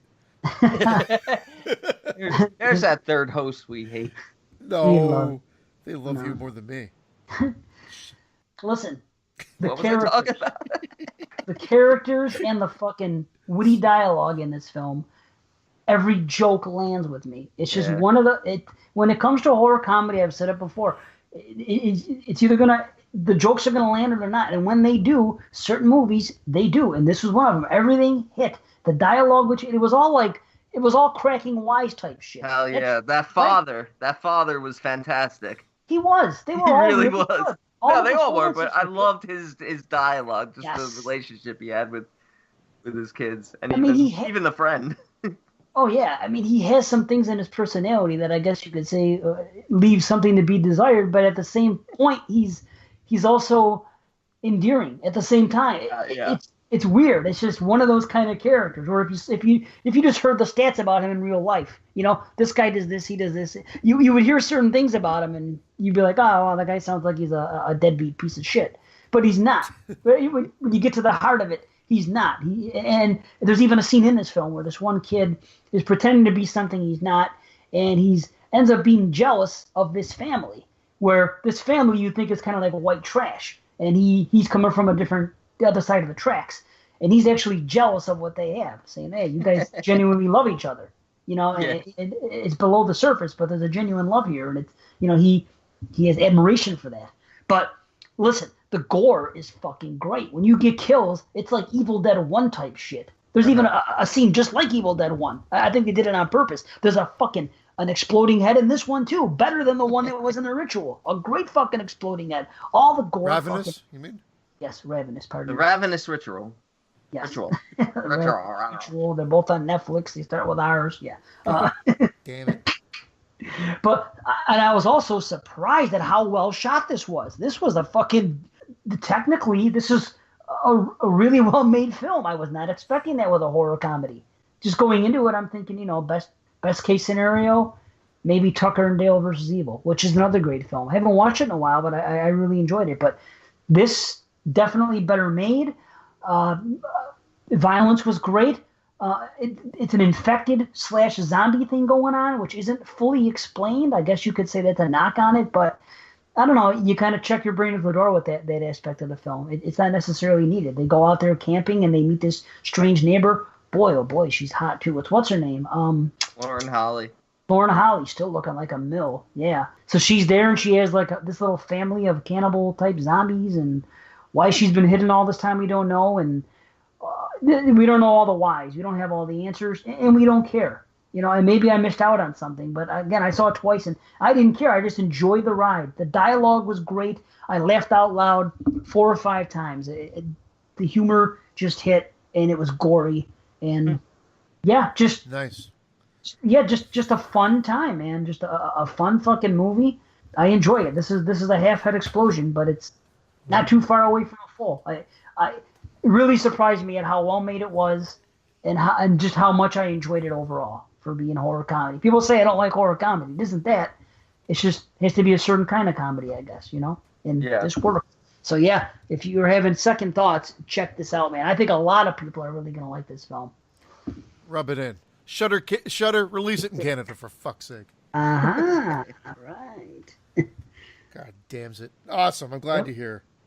Did you'll dig it. Did you see half head, or what did you give it? It's a half. Yep. Yeah, I'm right there with you. I've seen it as well, and I'm at a half head explosion. Yeah, with my rating. It's good, man. Check it out. Yeah, great. Yeah, maybe I will someday. Maybe someday. Piracy. Talk to Adam Green. Talk to Joe Green. Yep. All right, guys, here we go. Talk to Mean Joe Green. Here we go. 2017 a Netflix film. It's Veronica, or 2018, sorry, but I guess it was made last year, played the festival circuit. It just got released this year, and it's Veronica. I knew nothing going into this movie. All of a sudden, all these posts of it being a scary movie, the scariest movie ever, started shooting around the internet, and then people posted on their Facebook page saying, where's the horror in this? And I'm like, what the fuck's going on here? I got to check this out. I put on the movie. I started watching the movie. I'm like, this isn't bad. It's well filmed and whatever. It's a little generic. First half of the movie, pretty generic. Second half of the movie, absolutely phenomenal. And then I finished the movie, find out that it's directed by the guy that did fucking Wreck 1, 2, 3, and whatever. Yep. I'm like, what? But that only ended up going, okay, well, now I can understand why this movie was better than I was expecting it to be. It was definitely, check it at the door. It's not the scariest movie ever made. Let's just clear that up right now. It's not. Is it effective? Yes. But I definitely say the first half is fairly generic. As I mentioned, we've got the setup with the Ouija board, the spirit, something bad's happening. This is not good. It's going to lead to trouble. But what keeps the movie moving is the fact that the acting is phenomenal. The cinematography and the look of the film is fantastic. And you like the fucking characters. So it's set up where this girl skips out at school to go with two friends to fuck around on a Ouija board, and there's a solar eclipse happening at that time. And as soon as the solar eclipse is happening, bad shit happens with the Ouija board. There's trouble. Then she goes home, and trouble follows. But it's what plays out. The problem with the generic part is there's that, that game Simon that popped up in, I think, the Paranormal Activity movies. Another Mexican thing. Isn't that weird? Yeah, it pops up in this. So I was just like, okay, been there, done that. But then something happens at that halfway point, and it just gets really good. And I was engaged the whole time, and I really loved the payoff. And this movie was another pleasant surprise. And I actually thought the second half was so good that it made up for the shortcomings. I go, maybe I was just being really harsh on the first half. So I started again, and I'm like, no, it's not that bad. There's a few things, like I said, been there, done that, but this movie should be seen. It is surprisingly good, has very effective moments. There are scares. The CG is actually done amazing in this. Yeah. It's actually really well done. And so I actually, I don't know, I have to go check my rating again. I think I came in at a half-head explosion. I sure did. Yeah. Yep. Vero. Yeah, How about the kid at the end? Yeah. You know what? I haven't watched this one yet. I've been waiting. Oh, it's good. It definitely got overhyped for some strange reason. It's the Netflix effect. Every time something good comes on Netflix, not every time because no one's saying shit about fucking Ravenous. Yeah, that happens on Netflix. I notice a lot. Movie drops on Netflix, and it seems like that seems to be the movie that average Joe Green sees and wants to tell you about it. Like that happens sometimes. You guys have like your normie friends that sometimes see something and they put it on your wall on Facebook saying, oh yeah, look, this movie's out. That happened to me. 2 people put it on there. Look, there's, regular guys that kind of like horror, but they're not like us. You know what I mean? It for whatever reason, I think it's because of Netflix. It makes the rounds and people starts to get buzz, and because it's supernatural and supernatural is hot, maybe that's what it is. I'll say one thing. Wreck, the beginning, didn't it remind you of Wreck the way it started? I thought of Wreck right away. They pulled up, there was an apartment. They were, it's Mexican. They said they got to go up in the place and check it out. It reminded me of Wreck. Yeah, JP lived in that apartment. Yeah, but at that point I didn't even know. I really didn't know anything about it other than people saying it was the scariest film ever, and that Aja, your friend, said, Asia. Where's the Asia? Sorry, Asia. Why do I keep saying Aja? Asia. Because it's spelled Asia. Okay. It's Asia. Okay. Asia on Facebook said, where's the horror in this? Oh, wow. I believe it was her that said But that. yeah, but you know what? I remember that post. At one point she said she might have watched the wrong Veronica. So I'm not even sure what was going on there. I remember seeing that somewhere. It was Mexican too. Another Mexican Veronica. Oh, there is another Veronica that came out in 2017. Yeah, there you go. That was my Asian. God. She might have watched the wrong one. That's what happened. She said she watched the wrong one. Okay, see? Drama mystery thriller. Okay, I didn't see the end of, I didn't see the rest of that post. Yeah. Well, yeah, then she's in for a treat because Yeah, this movie was surprisingly good, and it's all in that main girl's performance. She was great, and fucking so were the kids, because kids can really piss you off in a movie, and they were all good. That little kid with the glasses, adorable kid, and great actor. Yeah, and they don't hit you over the head with the backstory. Obviously, there's a tragedy, and their father passed away, and the mom's running the bar by herself, and so the oldest sister has to watch the kids quite a bit. And so this stuff's happening. There's no real parental units kicking around to intervene. Really well done. Pleasant surprise. Yeah, the Netflix effect. Just go in with realistic expectations. You'll be pleasantly surprised. Yeah, dude, I like all that stuff with the relationship between the girls, and it's so real life. You remember how it is. You got a best friend one day, and then all of a sudden they're hanging out with them. They become your new best friend, and the way things, and there's reasons for, but you really feel for this girl because you know she wants to have more in her life, but there's only so much she can do. And then she's having trouble and she can't get help because she has to watch her kids all the time. Her mother's working. There's a lot going on. It's cool. And there's some really cool, scary sequences. And then that ending. Fuck. And that ending. Oh, and I think this takes place in the same universe as Wreck. If you really think about what becomes of her and what's going on. And how about the fact, I don't know if that's a spoiler, but this is based on something that really happened. You see the photographs at the end? Yeah. I thought they did that. Dude. I thought they did that to make you think it was based on something, but then no. Yeah, those are actual pictures. Man. It was like I actually finished this today, so I had started it last night, fell asleep, and I'm like, I got to finish this movie. So then I finished it today. Then I went back, watched the first 15 minutes again, just to see if I was a little harsh, like I said on the beginning part. And then I went online right before we started up, just to read up if it was actually based on a true story. And they said it was. There was a post, but I think it was people asking if it was. So I didn't really get the full answer if it was actually a true story. But I believe that it could be, but it could just be wishful thinking. You know what I mean? I could just be buying into the fucking thing. But it looks kind of. You guys are dead shacking me right now. Yeah. The same way we just dead shack Christian. You guys are fucking Veronica.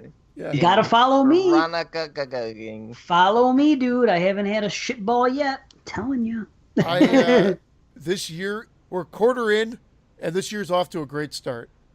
We're over. Yeah, no, we're not over a quarter yet. We're just coming up to it. Yeah. It's crazy because I'm like the total opposite. I'm like it hasn't really gotten going yet. Even though I'm enjoying some films, I'm just like, I know Dave's killing it with his. He's 100 for 100 so far. You go back to the show that we did this time last year. You said the exact same thing. Yes, he did. You did. Did I?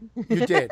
And I'm not saying that to be a dick. I'm saying that because that will just show that there's promise, because how the year ended up playing out when you went on a binge near the end and went, oh my God, this year turned fucking around. That's true. The latter half of last year fucking was amazing. Just follow my lead, homie. I'm telling you. I know. I am. Yeah. No, it's now watch my first shitball will be fucking the next one I watch, and I tell him to watch it. He'll jinx me. Oh, all right. And just on a side note about I said the devil. I think I wanted to say this, and I don't know if I got disconnected or whatever happened. But did you know that Adam Weingart is slated to do a remake? Yeah. Fuck! Don't touch it. It's a masterpiece. Yes, don't touch it. There's nothing you can do to make this better. I feel bad for that guy, man, because he's the one that got all that shit for Death Note, which I actually ended up liking because I haven't seen it, but I won't hate on Death Note because at least it's a significant amount of time went by. The original Death Notes were live action films were over 10 years ago. Well, so. I don't even know anything about it, so I went in. Oh, I own the original 3, and I love them. But I won't criticize them for doing it. It's going to be a cash grab because people are going to want to see it. But man, it's for this large group of fans who just hate reading subtitles for some reason. Yeah. Anyway, I just wanted to add that because sort of to fully complete revenge.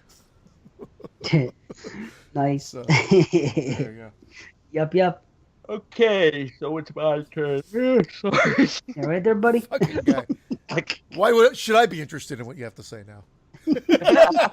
No. What kind of hook is that for the listeners? Shit, I got really tired there for 1 second. I'm good. I'm good. All right, my next movie is also on Netflix, and it's a sci-fi thriller, and it's called Radius. I didn't even hear about this one. Interesting. Yeah, this one. It's about your asshole. It didn't. It's not called Radius Wide. It's just called Radius. Oh yeah. This one's about a man who wakes up with amnesia and finds that people who come within 50 feet of him automatically start dying. Wow. Yeah. How do they die? They just drop. Wow. Like, the minute they come in within this 50-foot range of him, their eyes just go white and they just drop. Fuck. That's kind of cool. And so That our is a cool characters- premise. Yeah. It's a very cool premise, and our lead character's name is Liam, and he wakes up from this car accident without any memory of what happened. And like I said, everyone within 50 feet of him just starts dying. Birds fall out of the sky, animals drop. It's really quite creepy. Yeah, it's funny. What are you picturing? Just animals dropping? Yeah. Dogs dropping and birds falling out of the sky. The birds falling out of the sky is actually kind of creepy. Or like a hawk falling and then landing on a dog and crushing it, like a little poodle. Yeah, like a fucking totally. I just saw that Liam's name, the real actor's name. You got to say the guy's name, Diego Klattenhoff. Diego fucking name. Diego Klattenhoff, and I'm not even sure if that's saying it right. He's actually one of the stars of The Blacklist on NBC, and he's terrific in that show with James Spader. And this is the first thing I've seen him in outside of Blacklist, but his performance is very. I feel like some people are going to criticize it and say it's very one note because it's a very quiet, relaxed, isolated film, even though all this crazy sci-fi, cosmic, supernatural shit might be going on. You're not sure what's going on, but his performance is more in his expression. And as this film progresses, what happens is the authorities are not sure of what's going on. They're seeing that all these people are just dying and there's no sort of explanation for it. They think it might be terrorism, some sort of biological attack. But we as the viewers, we become aware through flashback images that something unexplained has happened. It's just sort of like this flash of lightning, this sort of cosmic event that we see, but we're not sure what's going to happen. But we take this journey with Liam and another woman who originally identifies as Jane Doe because she finds him and explains to him that she was with him in the car accident. She remembers that she was with him in the car accident, but she's also lost her memory. So she's originally being called Jane for Jane Doe. But Liam is, at this point, he's isolated himself in his house because he doesn't want to kill anyone. So when Jane shows up, whose real name turns out to be Rose, when she shows up, he's yelling at her to go away before she could even explain anything. But she winds up getting so close, but not dying. And that's when we start to go on this journey with both of them as they try to figure out what happened, how do they know each other, how they end up in that car together, and what's going on. Why is it that she's not dying when she's around him? And it's all revealed, and it's really cool, and it's very mysterious and very isolated, and the tone is really just that. And it's primarily our two main characters. We do get some other characters in there, but it's really just a focus on these two, and I think they really play well off of each other. In the end, there are some twists that are revealed. One big one that I don't think is impossible for people to decipher, and they might see it coming. I still think it's a great twist, but I think the story is about more than just them throwing in that twist. I think this has a deeper meaning about these cosmic forces interfering in the fate of two people. The ending is downbeat yet hopeful. It's steady paced. It's very nuanced. The performances. It's really, really well done. Both of these actors do a great job. I have pretty positive things to say about this one. Nice. Yeah, I really enjoyed this one. It was really a cool premise, to me a very original idea, and I liked what they gave us. It was kind of shocking and heartbreaking for me because I didn't see the twist coming, but I could definitely see people picking up on it. For me, this is a half head explosion. It's a solid film. Definitely worth checking out. Right on. Well, Now, and I'll ask the same question. If it shows up on a horror list on a podcast, do you throw a flag or no? Sci-fi thriller. Because those are again under the umbrella. Okay. Just making sure. You got sort of supernatural things happening here. Mm-hmm. So it's sort of falls under that umbrella. So no, I wouldn't I don't see it showing up on anyone's list. Me personally, Right. I don't think people are going to respond to it as much as I did, but I thought it was really cool. Cool. It is All cool, right. man. Well, as long as we're talking about twist and whether you're going to see him coming or not, that's going to lead me to my next movie, and it's got a funny name to it.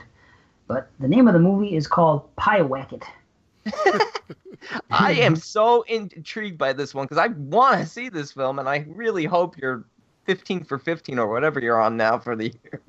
You'll like it. I'll tell you right. I think you might like it the most because of the way it ends and because of what we learn towards the end and things like that. Now, it's funny because I didn't see it ending that way. I did not see it wrapping up that way.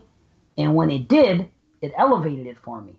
But the funny thing is this. Other people that I talked to said they realized what was happening the entire time. So, but that always is the way with me. I always notice things that other people don't, like mom and dad. Like as soon as that happened, I knew right away where it was going. But so many other times, something that's supposed to be obvious that you're supposed to pick up in the first 10 minutes, I never pick up on. So I don't know what it is about me, how I pick up on things that no one else does, and vice versa. It's just always been that way for me. It's so weird. But that does take place here. But the way it wraps up and the way what we do learn at the end, it's a Brandon type finish. It reminds me of something that you would like. I just hope Quick and messy. on a back end. Lots of tears and shame. For the girl. And for me. For both of us. The girl? Yeah. Don't you mean the girl? Don't you mean the farm animal? Woo! Right on. Okay, listen, let me read the synopsis. A frustrated, angst-ridden teenage girl awakens something in the woods when she naively performs an occult ritual to evoke a witch to kill her mother.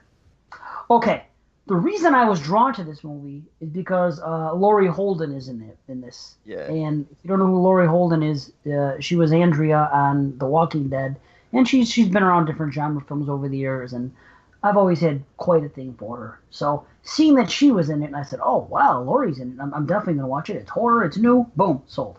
So Pyewacket is actually the name of what she is chanting to. It is, I guess, a god, or it's something involved in witchcraft. It's some type of... And it's actually called Pyewacket. Yeah. She mentions it a couple times. Yes. It's That just is so what it's silly. called. Well, okay.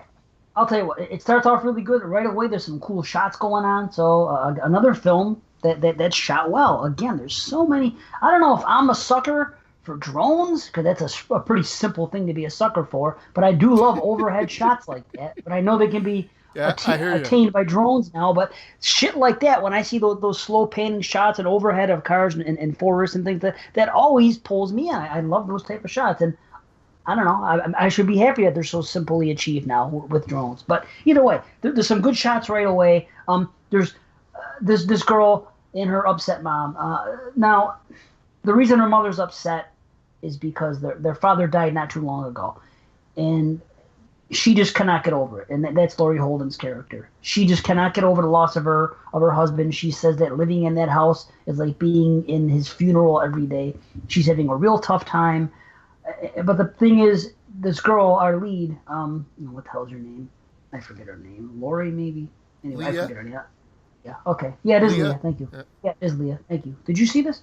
No, I just got... Okay, you looking it up? Okay. Yeah, for you. So Leah is having, she's at that age, and she doesn't want... She's already has a little bit of teen angst. She's kind of, into the gothic scene a little bit, but not heavy. She just hangs out with this girl and these two guys, and they're kind of into it, but they're not... they're not like bad people or anything, or they're not Satanists. They're more like maybe Wiccan with a little bit of a satanic edge because they have pentagrams and witchcraft going on. But they're just kids doing their thing, and we find out that it's helped her. It's helped her cope with her father's death. Even she said that to her mother. That makes me feel good because her mother sees a pentagram. She goes, "What are you going to be, a Manson girl now?" And she goes, "You know what? This makes me feel good. It's helping me cope with the loss of my father." And the mother just cannot get over it, and she decides they're going to move up north. And by up north, it's an hour away from where she is in school, and she's at an age where she doesn't want to leave school. She doesn't want to leave the friend she has. She's been through enough, losing her father and everything else, and she doesn't need more shit to mess with her.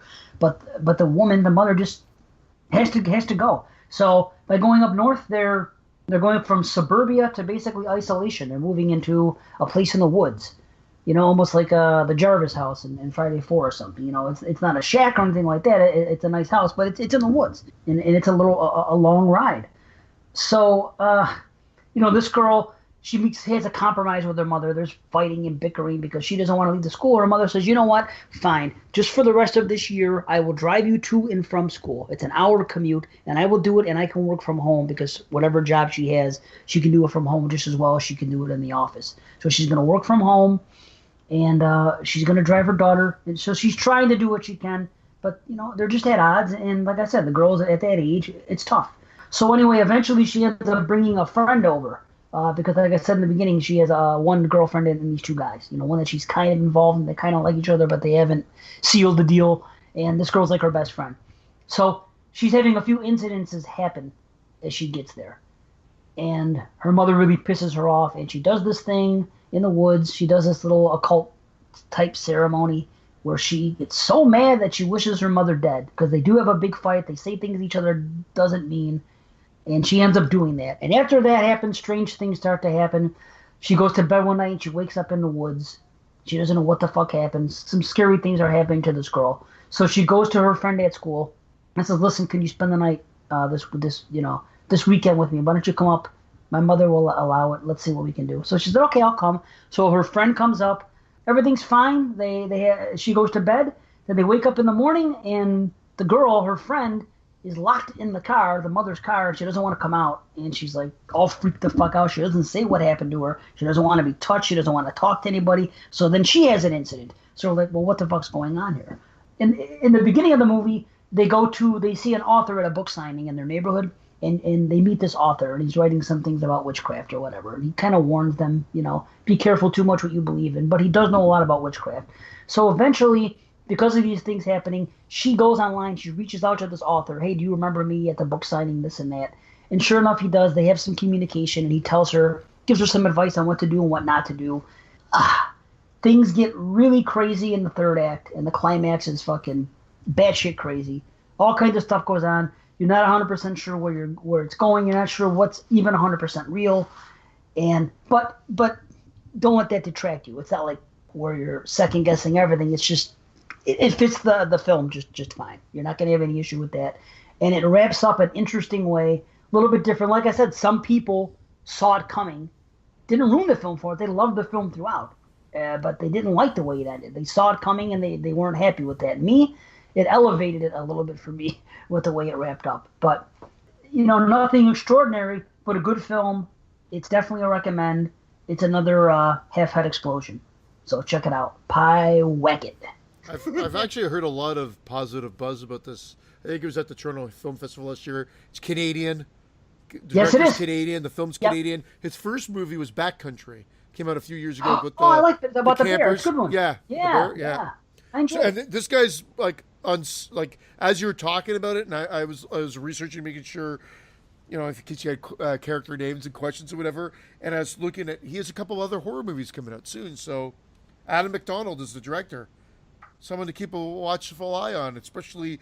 I'm really looking forward to seeing this movie. I think he's doing cake masturbation next. What? Who knows? Pyewacket? Oh! Cake masturbation. Pyewacket. No, that's good. All right. I'm just going to get into my next one because fuck this guy. Fuck this. I half suspected that this might go into a long review, but I'm realizing that we're now getting late, really late at night, so I don't know how long this is going to go. Because it's going to be our shortest show, right? Yeah, because this has been an hour and a half segment already. Famous last words. Yeah, there we go. So what the hell? You guys watched this. You guys talked about it. I think I even muted you guys while you were talking about it because I didn't want to be spoiled about it. No, we muted you. And I finally I checked it out, and I've watched it twice, and that is The Ritual. Nice. On Netflix.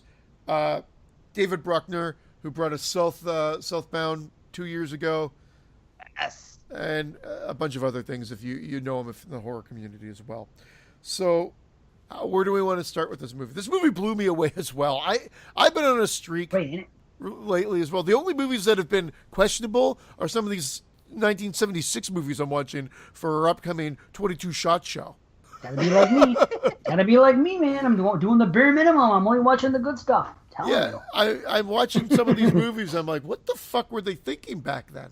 Yes, I know. But anyway, I feel like I'm not going to give the synopsis is quick. I'll do it quickly because I haven't done any synopsis tonight. I just realized tonight's. Tonight. Oh, sorry. No, it's fine, man. A group of college friends reunite for a trip to the forest, but encounter a menacing presence in the woods that's stalking them. And honestly, you guys said it the last week. The performances throughout are great. It opens up with a couple of buddies, like 5 guys at a pub, five guys at a pub, having some drinks, talking about where they're gonna have their yearly vacation. Can you stop smacking your lips after you say 5 guys? It's really off-putting. Yeah, it's a fast food chain. I was gonna say, maybe he's thinking about the hamburger or the kosher dog. About 5 guys. Yeah. Dude, I had a kosher dog at that place once. It was so good. It was called Kosher Dog. It was at Five Guys. Man, outside of Buffalo, because we have great hot dogs here, it was one of the best hot dogs I ever had. Why is it kosher?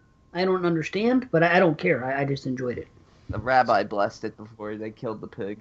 Oh, is that all it took? Okay. I don't know. Well, without going into exquisite detail, I'm just going to jump right in. Like I usually do. Just ignore you guys. I just say what I need to say. Yeah. I just saw a Jewish joke. I had kosher, and I thought we could have an elaboration from Brandon. I tried. Okay. I'm surprised he didn't jump all over it, but I was waiting for an explanation. Yeah. The first question and the first thing that you put yourself into is what would you do in the scenario of what our lead character Luke gets put into when he's in that liquor store. And thing. You want and I think you try to think of what that would be. You think you're going to be heroic, but then you're in that situation and you might be like fuck, and your goal is not that you're fucking your friend over. Your goal is that you're just thinking, let's just get secure and whatever. Yeah. And your friend wasn't just fast enough to realize that was the plan. Right. I agree. Now that you're in that situation, what do you do? And at one point, he flips the bottle over to like look at it as a weapon, but everything's sort of happening so fast. Now, maybe not fast enough that he couldn't have jumped in, and he decided he froze up and he didn't. As a result, his friend dies, and he's left with a lot of guilt. We cut to 6 months later. Yeah. 6 months later, 6 months. They're in northern Sweden doing the trip that he suggested, and they're camping out, and they're doing their male bonding ritual. And ultimately, one of the guys gets hurt. They take a shortcut through the woods, and they run into a bunch of shit. As in, indeed. I want to be cryptic because I'm not sure how many people have seen it. Yeah. I know we were talking about going into spoilers. I don't think it's necessary to go into spoilers, but this movie is all about atmosphere and building tension and dread, and it is hugely successful throughout. And when you get to the end, and there is a creature, I don't think I'm spoiling anything because that's what's sort of set up, by the first turning point. There's a creature, and that creature is absolutely terrifying. Yeah, and one of the best creations put on screen from a creature standpoint. When you see it from all different, and they don't show it. I don't want to say they don't show it that much. They do show it.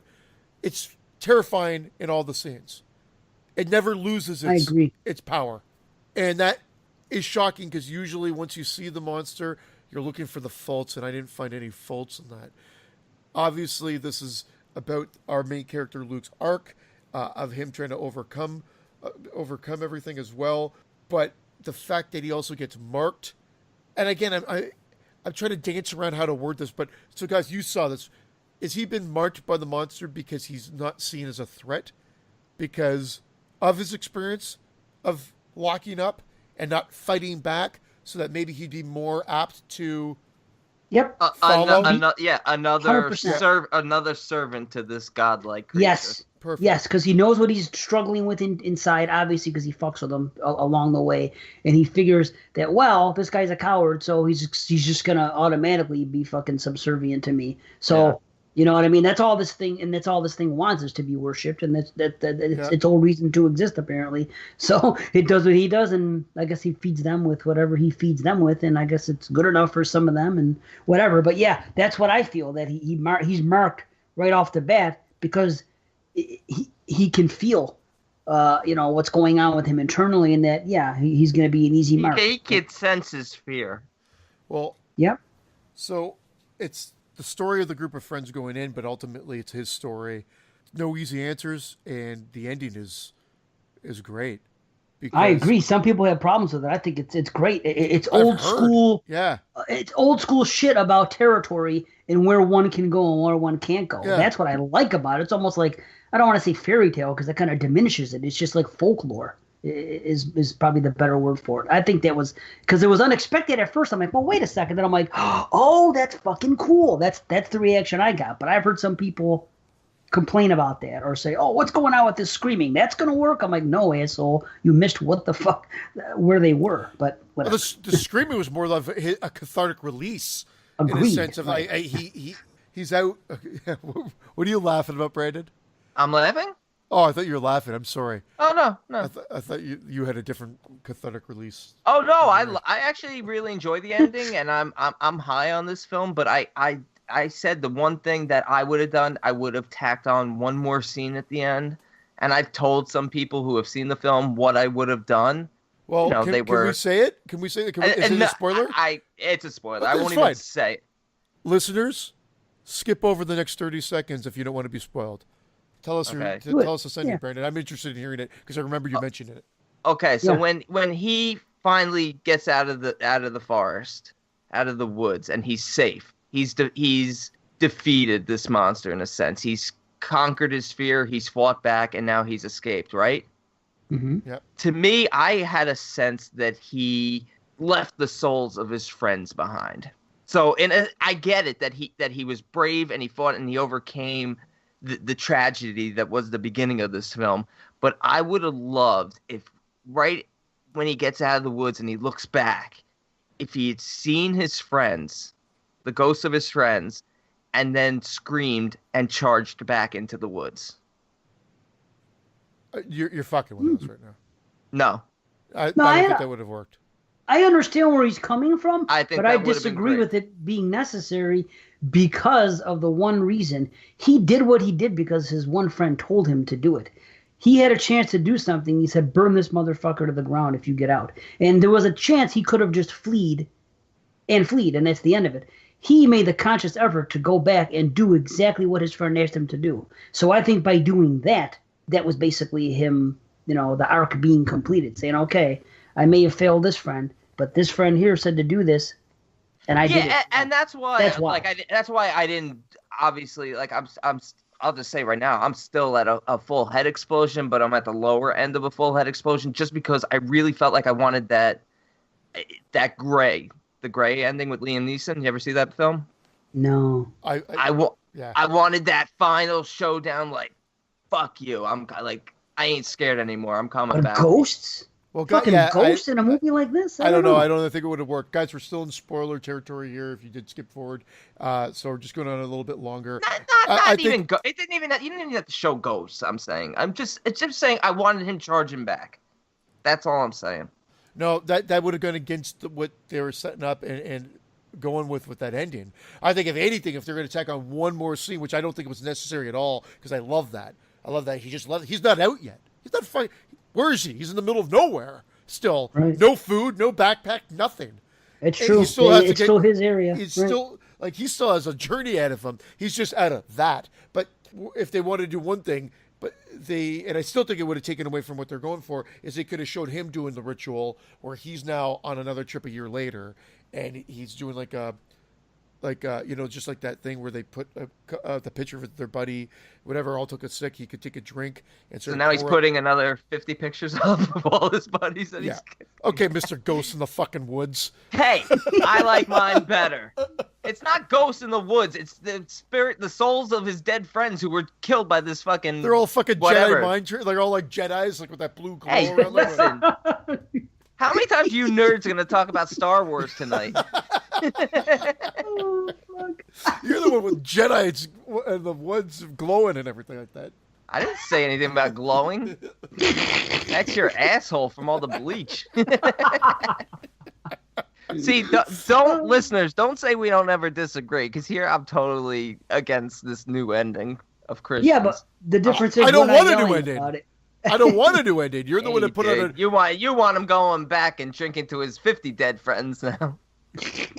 Like, if he charges back, he's just sacrificing himself, which... He's not afraid to stand up and fight. We've already seen that, though. He already did stand up and fight when he could have fled. But it's more of him fleeing than standing up and fighting. Yes, he burns it down. He honors his friend. He gets out of there and he burns it down. But he didn't defeat it. Okay. We'll put this to a vote. Listeners. It's a god. Do you want... I know. Do you want the ghost ending? With the Jedi mind ghost? I didn't say anything about a ghost ending. It's the ghost face killer. Yeah. Bill Cosby's there, Ghost Dad's there, everybody's fucking there. Okay, or do you want Ghost Face to be out there in the fucking woods? You want Christian's ending where he gets out of the woods, but he's like, oh, I'm not out. And then he just dies of starvation on his walk back to civilization. Better. Or do you want the guy just to fall over, and then all of a sudden we see fucking what's her name from Blair Witch Project with the camera? The fucking guy falls over. Anyway, beautiful film, beautiful to look or Black at. Phillip. Sorry. Watch it twice. I will revisit this at least one more time, maybe twice, because I think I'm going to show my wife next. Right on. I'll probably watch it by the end of the year. Yeah, we get it. You have a wife. Oh. Now he's rubbing that in. Yeah, the one time we get to show our wives a film. Okay, think about all the other times we can't watch something because they're around. What the? You think she's gonna watch I Saw the Devil? No way. Yeah, right. Holy fuck! There you go. But anyway, full head explosion. I'm right with you guys. Thanks for not ruining it for me when you guys talked about it, because you were trying to be very vague. Well, yes. Now your review of it just ruined it for me. You know how I think they should have ended it? Now I'm going to a half of full head explosion. a three-quarter head. A three-quarter of a half. How does this affect me? I'm kidding. Would you have liked it better, B, if all of a sudden he started flying way up in the air with a big smile on his face, like fucking the end of The Witch? Would that have worked for you? No, but speaking about that type of ending, there's a scene like that, without the smiling, there's a scene like that in Nails, which I reviewed earlier, that is so bad. It's a kill. I can't. Oh my god, it's so bad. No, yeah. I know, I'm obviously not going to talk about it, but I know what, I don't know. All right, I know. Fair enough. At least you care enough about the film to want to make an edit. No, but I still loved the way it ended. It's still a full head explosion. And again, I only watched it once. So I'm going to, on second view, I'm going to be really paying attention, especially in the third act, to our main protagonist and his actions and the dialogue between him and his friend. And because it might all come around and I might say, oh, fuck what I thought. It doesn't need that. I mean, it doesn't need that, but I might be like, oh, that's stupid. I don't like that idea anymore, because I'm not afraid to admit if I'm wrong. Yeah, forget them Jedis. Even nobody wants to see Hayden. Jedi. You don't want to see. What is that? Hayden. What is that? Return of the Jedi at the end when they were all glowing? Yeah, the original. Right. You don't want to see Hayden Christensen inserted in there later. Yeah, I want to see Hayden Christensen. I don't want to see his friends. I just wanted to see Hayden Christensen there, glowing, and Yoda. Glowing, smiling. That's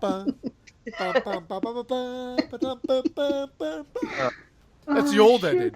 Before they took that song out. Oh, it's great. I was just talking about that with my cousin. That's the biggest problem I had with the changes of the new one. Is that they took out that fucking old Ewok song and put in this ridiculous fucking thing with flutes. Yeah. Yup. Did it. Oh, it was so great. But guess what? This is breaking news. Well, it's not breaking news, but it's something new that I learned. Did you know that the reason we will never see the original Star Wars trilogy again, sold or anything like that, is because Lucas did not want to pay his ex-wife the royalties, so that is the only reason he made special edition Star Wars films, just to fuck her because they're different movies, so she doesn't get royalties from them. So that, sir, I have to say I applaud you for that effort. Fuck your ex-wife. Good. Sorry. Because the 50 trillion that he's got in the bank is not enough. Or the 50 trillion that she took from him isn't enough for her. Goes both ways, man. It's just a matter of principle, you know? As much as I don't like the special editions, I can applaud the reason behind them now. That's all. It makes it easier to cope. I feel like this might be a good point for me to announce that I'm leaving the show. No more Star Wars, huh? Hold I on. know we... Dave, let me get the champagne out of the fridge. It's been chilling for 3 years. Hope it's still got a pop to it. This guy's made of Star Wars. He just reviewed a sci-fi movie 10 minutes ago. Yeah. He's made of us for fucking Star Wars. Talking about Ewoks Are you, here. talking about, are you doing Star Trek next, Brandon? What's next? What's on the agenda now? This movie was adventure, action, sci-fi. Okay. What is your next movie straight horror B or no? Actually, no, it's not. He's Hell- mad it's enough for Hellbent. talking Star Wars. I'm not talking about Star Wars. Fuck Star Wars. How many left do we have? Well, I'm How many done. left there? You're I have one. What sentence was that? How many left do we have? Yeah. Stuck like Yoda. How many left? Yeah, that's the thing. You guys have fucking talked about Star Wars for 3 hours. I can't even speak right anymore. How many left testicles do we have? Right. I'm dunsies. All right. You I'm told me. gonna talk real quick about this one, even though it's probably the best one I watched. And this is also a Shudder film that just popped up, and it's a German film called Cold Hell. Oh, again, I didn't watch it because I didn't think it was horror from the description. It's a thriller, and Okay. you know what? Sorry. You know what? It's really not horror, but it is probably the best film I've seen this year. Up there with Really? The Ritual. This is Yeah. we were the last fucking show on the Horrorphia Network that only did horror. It's still horror. It's still a serial just killer. teasing. I'm gonna get into it. I'm just teasing. I'm Okay, sorry. in Vienna, a woman is witness to a murder in the neighbor apartment, but she is also seen by the murderer, and her life turns upside down as she tries to protect herself. That's the setup. And we get our lead actress in this is played by a woman named Violetta Shurolau. I don't know how to say her name, but she plays Ozga in the film, and she's absolutely phenomenal. It's a Osgood Perkins. Ozga. Oh, okay. Ozge. Yeah, Ozga Perkins, and she's a Blackcoat's daughter. Okay, and she's actually an Austrian Muslim taxi driver living in Vienna, and she's really just abused by everyone. It just shows how horrible people are. It's really a big statement about how Muslims are treated. It's quite horrific. Even though she's not like a religious Muslim, she's sort of just Muslim by birth. But she witnesses the murder, and she sees the killer, and the killer sees her, and then it's sort of like a cat and mouse of the killer trying to find her. She tries to get protection from the police. At first, nobody believes her, and it takes the death of her cousin, who sort of looks like her and is wearing her jacket at the time, so she accidentally gets killed. And then one of the police detectives believes her and actually takes her in and starts showing her compassion and a kinder side, and that's when it sort of it shifts, and it sort of becomes more of a action thriller at this point. Whereas in the beginning, it's pretty much straight up horror. Yeah, she's also a Thai boxer, so she's a badass. They show her at the gym. She's just had a rough past. She was abused by her father. Her father was a sexual predator. Her mother sort of just is aware of it, but still protects the father. So it's kind of it's kind of nasty. It's real gritty. Great acting, great action. Like I said, the lead actress, she's phenomenal. There's some funny moments in this when she takes refuge in the home of the police detective who helps her, and eventually they start to like each other and form a relationship. The police detective lives with his father who has dementia, and there's some good comedic scenes in there because it's tough to watch, but they treat it with humor, which I always like. And there's also the funniest scene in the film by far. There's a scene where Asuka takes the detective's dog out for a walk, and she sees the police are there, and the police are looking for her because she has her cousin's daughter, the cousin who was killed. She has her daughter with her because she won't leave the daughter with her parents, but the parents are having the police look for her to get the daughter back. The police see her, and she leaves the dog and runs away with the daughter. And the police detective shows up, sees his dog there. So when he gets back to the apartment, they show him pulling up in his car. He gets out of his car, goes to the back of his car, pops the trunk, and pulls the dog out of the trunk. He put his dog in the trunk. It's the funniest fucking thing. I rewound it 3 times to watch it. It's a German Shepherd. What? And he's in the trunk. And when he pops the trunk and lifts him out, like, the dog's happy to see him. He gets him in the trunk. Sure, he's happy to be free. There, yeah. Right. I never saw it like that. It was so funny. But to the killer, the identity of the killer, it's cool how they solve that and they get the clues to it. I mean, you see his face early, so it's not a mystery to us what he looks like or anything. But his motive is quite brutal. I don't even know if I should say what he's doing. But Cold Hell, the title, it's taken from Zamhari, which is a deep frozen zone in the Islamic concept of hell, where sinners face this dual punishment of extreme heat and extreme cold. So the killer is basically punishing these Muslim women by skinning them and pouring hot oil down their throats. So it's really quite brutal. And when they finally do come head to head, the killer and Asuka, it's just such a fucking awesome pro-feminist, women's power moment. And it's really, really well done. A great film. I think you'll all enjoy this one. The Shudder exclusive, correct? Yeah, this is a Shudder exclusive. And again, it's just showing that warped sense of justice from this killer's perspective, who sort of has this religious belief that he's doing good, versus Asuka, who's not a religious Muslim, but sort of schools him on the idea that you have no idea what God is, even though she's not an outright religious person. So it's a cool story. Right now. So that's Cold Hell, also called Die Halle in German. And one of your favorite languages. Yeah, one of my favorites. I never asked them for directions. And I would give this one a high half-head explosion. Nice. A high half-head. Wow. Oh, wow. High half-head. A Triple H. I thought you said, maybe what was the one that you watched on Shudder that you said, skip it? Who? Brandon, I thought there was another one you watched that you said to skip. That was probably Last One's Out. Yes. Yeah, that was one I reviewed earlier, and I gave that a mild fumble. I would skip it just because it's not gonna make any lists, and it's not it's not amazing or anything, but at the same time it is only 75 minutes. Oh, okay. Yeah, that's okay. Cool. All right. Well, here's my last one. This one is called Head Game. Another 2008 is all of them. I saw this one too. You saw this too? Good. Okay. A group of young people awake, locked inside a warehouse with cameras screwed into their heads. And when they say cameras screwed into their head, they're small, round ones. They're not walking around with big fucking cameras. So it's nothing ridiculous like that. 80s VHS cams? Imagine that. Like, fuck, yeah. I got a GoPro in my ass. So, yeah, don't let that throw you off. It becomes apparent that they are unwilling competitors in a deadly game. Then they will need to murder each other if they hope to survive.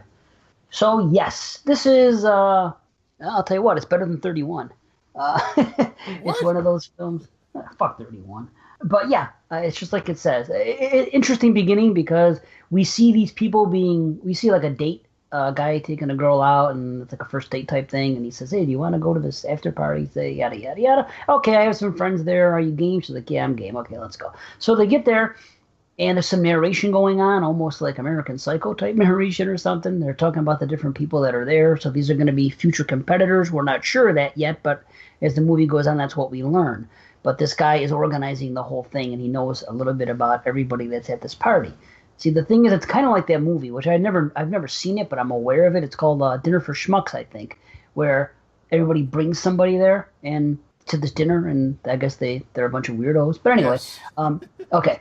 In this film, everybody brings somebody. I don't think they killed Steve Carell in that one, though. No, I can't say they did. But all I know is that they bring people there and they subject them to a game. So basically, you bring somebody that you think is a willing contestant, and they bring them to the game, and they get poisoned, knocked out, and they wake up in this place, and it's kind of like Saw 2 or something. It's very Saw-esque. Yeah, it's Saw-esque, but it's I guess there's a little bit of trappings going on. Yes, there's no lesson to be learned. It's not if you survive, there's a reason for it. They don't tell you the reason. They just say there's like 9 people or 8 people. One of you is going to live. Everybody else is going to die. You have 12 hours to get this done. And that's fucking it. If you try to do something else or try to get out, you're going to die. And it's made evident because a guy tries to freaking take off his camera. And sure enough, the shit comes out of the camera. And it fucking, in probably the best gore of the whole film, it melts his face right off. And it's pretty cool looking. So you can't fuck around. There's one key. You got to find the key. You got to get out the door. But you can only get out the door if everybody else is dead.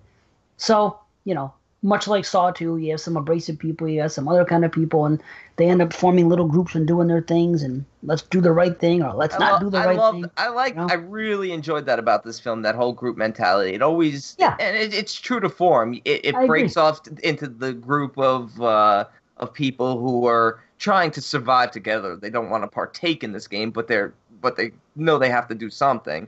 And then there's that group that's just crazy and it's like, all right, let's work together and kill everyone, and then we'll worry about killing each other at the end. Yeah, basically. It's cool. And the people that bring them in there are also gambling on it. Yes. So they bring them in there, they recruit. So again, that's why I thought of 31, because people are gambling on it. They're doing odds. You see that the kind of people that obviously they're weirdos if they're gambling on something like this. But as it goes on, it just gets a little weirder because you see that their relationship with each other. And at one point they get into this vape battle, and if you do too much vaping, you die. So I don't understand that and how it would kill somebody. But yeah, I don't know what they were smoking, but I don't think that was like. I don't know what the fuck. I don't know what they were vaping, but. It was fucking crack or something. I don't know. It was one of those marijuana cigarettes. I don't know what it was, but it killed somebody. So it was fucked up. But anyway, there's a reveal at the end. And when it concludes, the game concludes, something strange happens, and you get another reveal. And then it's like you figure something out. So maybe that in this weird type of universe where these things can go on, that vaping thing kind of makes sense. So in hindsight, maybe. It's just a little weird. But there's a little Friday the 13th tribute that I don't know if B caught on to, but someone like me or C would easily, because there's a machete, and the guy grabs the machete, and the music they're playing, it sounds like freaking Manfredini's music, and he kills somebody with the machete, and they're playing this music, and that's the only time they play it is when there's a machete kill in the movie, and it's like the strings from Friday. Yeah, it is cool, and I don't know, to me it was obvious, but I don't know, but it was cool. I mean, I get. The one thing I liked and then disliked was I loved the setup of the backgrounds of each of the characters, saying that each one has their strengths and obviously, hopefully, it'll play out within the game. Right. But then they sort of abandoned it once they got into the game. It was just sort of a free-for-all, and it didn't really matter that some of these people had skills or backgrounds that they did. Well, yes and no. It kind of came into yes and no. That's why yes, they did a little, with some. But with some, they just dispatched it real quickly. Others, they did nothing with. But I thought what was really funny was at one point, there's one guy who's burned to death. Yeah. And he looks, after he's burned to death, they pan back to him, and he looks exactly like a burned Toxic Avenger. Exactly. It's Toxie. 10 out of 10. 10 out of 10 Toxie. 10 out of 10 Toxie, huh? Top of the maps. Top of the maps. And to me, they went one step too far with this movie, with the ending. It felt a little bit too much like my issue I had with Belko. I agree. They went a step too far. It was kind of a cool ending. Like, ultimately what happened is kind of cool at the very, very end, but they don't really give an explanation why. I think we could have got an explanation why afterwards, instead of it being, they don't really explain it. It's the fact that we don't get an explanation makes it stupid, and the fact that this sort of thing can be happening at this sort of level is just sort of like, come on, let's not, just keep it more contained. I was actually thinking of, when they spoke of the elders, of it being a little more deeper than that, like, as in like Lovecraftian. And that kind of was that. And if they had gone there, it would have been fucking nuts. Well, they didn't necessarily go there, but they did say the elders, and there was some weird shit going on. So maybe I bought into that a little bit. You know what I mean? And I just wish there would have been a little more explanation afterwards. That would have been cool. It seems like they did make a few mistakes. They wrapped up the game rather quickly, and I was surprised. I'm like, wow, already? It's only like an hour and 10 minutes in the movie. The game's over. Now what? And then they go into this thing, and they go into this thing afterwards, which. It was okay. I just think it could have been handled a little bit better. But it was rushed. It did seem rushed. It didn't have to be. Right. Yeah. There was still more time on the clock. They could have made it an hour and 40 minutes. I don't know. You know what I mean? It was an hour and a half long. Again, yes, it's the weakest experience I've had this year, but I will still give it a mild rumbling. So I'm still fine with the film. It's some people might like it. It's still better than 31. Look, I'm actually. Based on the score I wrote down, I'm actually at the very low end of a half head explosion. But okay, head game. Wow, who knew that cover doesn't look like it's that great either. It's not great, but it was fun, and I just wish they hadn't. I mean, Dave was. I don't know what he was smoking, but observing all this Lovecraftian stuff was making it a much deeper film than I think it was. But I just enjoyed it for more of a straightforward thing. Because I needed an explanation, and I filled in my own blanks because he talked about the others. I was just like, oh, remove this and make this just a single game, and it's fine. And that is a shitty looking box. If I was just going by that box, I would not have watched this film. I'll tell you right now that you're right. That is a shitty cover art. I watched it because I saw the title and I knew that it was new, and then B said that it was fun. So I said, you know what? Okay, I'll give it a shot. So I didn't even really pay attention to that. I will have to check it out. Yeah, you might like it. You like 31? Fuck that. If you like 31, good God, then. I only saw 31 once as well, and I'm not sure what I'd rate it. I'd have to rewatch it, but I don't hate on 31 as much as other people do. Well, Rob Zombie, you better make a comeback with this next film, the fucking whatever 3 from Hell. I don't know how he's gonna fucking bring them back from the dead. Or unless he's gonna make them supernatural now. Look, I'm a high mild rumble on Rob Zombie. Period. On his filmography, I'm a high mild rumble. To be honest, if I'm rating his work, I like it. Some I like obviously a little bit more, but I'm not hating or loving anything beyond belief. I'll tell you what I heard. The way they're bringing them back is actually that dude from The Ritual turns around and all 3 of them are just standing in the forest. that's how they come back. They're the ghostly apparitions, huh? It starts there. Yeah. Hey, boy. This godlike creature lives in the woods, but it's so hard to believe that he steals the souls of those he kills. Oh, I can believe he steals the souls, yeah. Yeah. So why can't he turn back? And I never said he has to see ghosts, but he sees his friends. They're just standing there. They're fine. It's just his friend standing there. They're clearly dead, but they don't have to put any effects on them. Just standing there? So it's just like fucking Return of the Jedi then. 3 standing there. Listen to me. Num. It's sort of like an instance where he sees that they're trapped and he has to go back. His fight is not finished yet. Not, I made it out of here. I might not make it home because I don't have enough food or my foot hurts. Oh, my foot hurts. Christian's like, he got out, but he's not safe. He's still got about 2.5 mile walk back to town. Yeah, poison ivy might get him. Who knows? Poison ivy, poison sumac, poison oak, poison sumac. Holy fuck. I guess what I'm trying to say is I really fucking hate Christian right now. Nice. Even as rage-inducing as this whole Star Wars thing became, I still I still had a blast doing the show with you guys. Yeah. I love recording with you guys. I So really do I. do. Too. I'm sorry for those of you who like, oh, they don't fight enough. Fuck it, we have fun. We don't need to fight. We disagree and we respectively disagree with each other. That's the end of it. What do you want us to do? Make Yell fun and of scream? each other, and you know what?